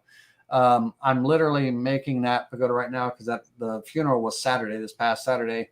Kind of need to be able to put part of them in something. So some of his ashes in something. So I got to get that box done. But once it's done, I'll make up the files and complete it and everything. There's been a little bit of changes and stuff to it to make everything mesh. One of the troubles that I had is when I did the miters, I cut them on the CNC. So I did all the carvings on one side. I flipped the board over. It was a 2-sided project. Flipped the board over, and I cut the 2 miters. Well, the miters cut all the way through the board. Now, my bolts holding that board and my alignment pins holding that board are on the outside. So when one miter cut, and it went in steps, you know, it cut all the way through. When the second miter cut, it cut all the way through. Now, the only thing holding this board on was 2 little thin pieces of wood plus the middle. Now, the whole middle is kind of still tied to those bolts. But then I have a profile cut that cuts out each one of those 4 pieces, right? So as it was cutting, and it cut out this one. Now, this one's only hanging on by 2 tabs. When it goes to cut the next one, as that bit came around, this thing folded up like a tent. The bit pulled it right up, the upcut bit. Pulled it right up like a tent, and I had to push it down. It was a sketchy carve because I had to hold each of the pieces with the spindle going around my hands and arms. Every time the spindle came, I had to move, put my hand back, put my hand back and everything, and hold those pieces down in place because there was no places for bolts or anything. By that time, it was only the parts. So that had to get changed in the files. I can't send you a file like that. That would be that. It was a very sketchy carve on the end. It was a very sketchy cutout. It was super sketchy. It's something I would never teach someone to do and never recommend someone to do, but I had to do it because it's the only piece of board I had for this thing. And I'm already late, and the funeral was Saturday. I'm already late getting the box to the people. Right. So, but again, it's not the parents' ashes. It's only it's the secondary set, that they get split. But anyhow, but still I'm late. And so I had no choice. I had no choice but to perform this sketchy carve. So that means me holding the parts as the router comes through and cuts, goes around, cuts, goes around. So it was only cutting in 2 places because remember, my miters were cut all the way through. There's nothing on the side. So that bit is only cutting this part and this part on the end of each piece. There's 4 pieces. So it cuts, moves around, cuts, moves around, cuts, moves around, cuts. And each time it did that, I had to move my arm out of the way so the router could get there and all. And I'm well way away from the bit. There's no hazard like fingers or anything like that. There's nothing like that in the way, but I had to hold the pieces down because there was nothing holding them. So that's got to be changed in the file. So I'll get that file done. But since the 26th and 4th of July is right around the corner, in case one of you do want to make something with a Liberty Bell in it, if it comes down to the crunch time, it's only $25 on design and make, right? If you had to buy the model. But if you want this model, I'll try to get it done here over the next couple of days and get it out to you. But we will come back and finish this modeling up and stuff and everything. But I'll get the file to you. And I'll make sure it looks pretty before I send it out. All right, everybody. Well, listen, I appreciate you all. And guys, I appreciate you hanging out with me tonight and sticking with me through to the end. JR, on your new toy, don't get with me tomorrow night or tomorrow. We're not having a live class tomorrow night, by the way, because of the presidential debate. It starts at 9 p.m. So I'm in observation of that. I don't talk politics on or nothing. There's not one side versus the other or anything like that. But I think it's something that everybody should watch so they're well informed as to what's going on in the world. But so we're not having a class, no class tomorrow. And there's no class on 4th of July next Thursday. So live public classes, Thursday night public classes will not happen until July 11th. So we'll be back July 11th for that. But JR, get with me anytime you need to on your new toy and stuff on the setup when you're ready. Okay? You got time. I'm All right, bud. I'm an easy month away from even having that set up. Okay. I got I got projects galore that I haven't got done. Right. Well, you still have your 2440, right? Yeah, but I got to still put it back together. All right. Hey, last question I have before everybody really cuts out on me and everything. JR, you brought up a question, and now I don't know how to do it. I still don't know how to do a tapered thread cut, right? I'm still working on that, right? And everything.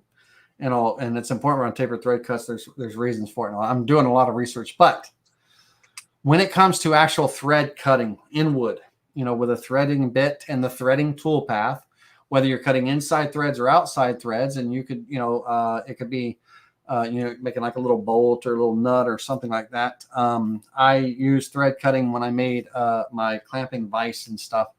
But would that be a class, thread cutting in wood, or it could be in different materials, right? Aluminum, plastics, wood, but just thread cutting period. And learning the thread cutting tool path, learning about the three main factors: your outside diameter, your inside diameter, and your pitch. Those are the three things you need to cut a thread. Would that be a class that would interest y'all? Yes or no? Let me know.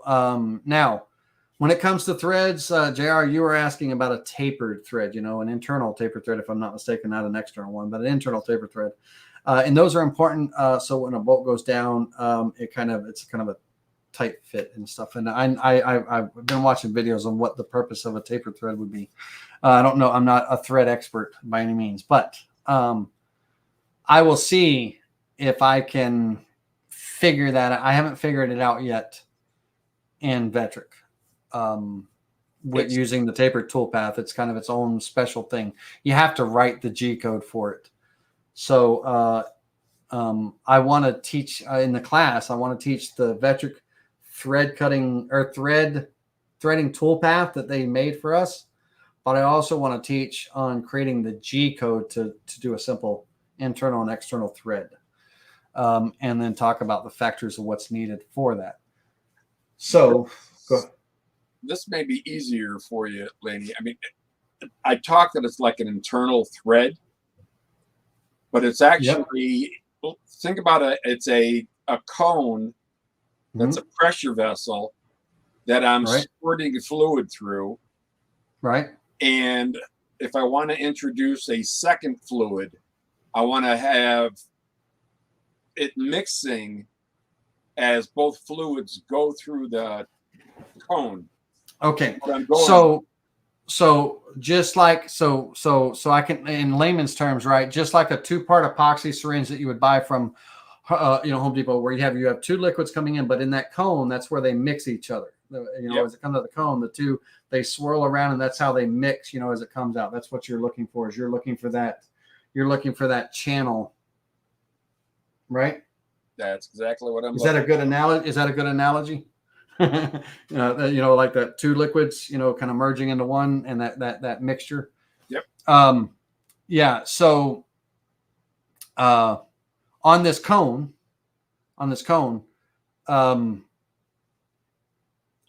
it would just be that swirl, the channel where the two kind of come together.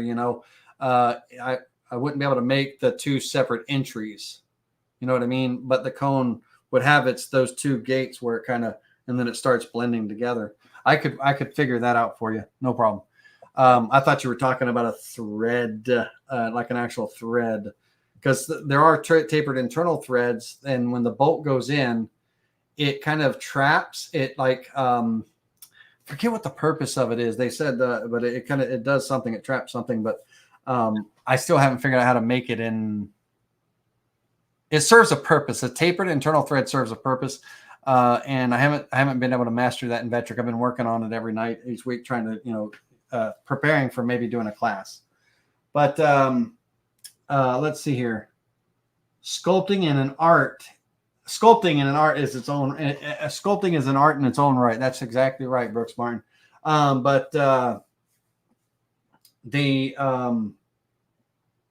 Good, sure would. Everybody said awesome. Well, listen, everybody. I keep dragging on.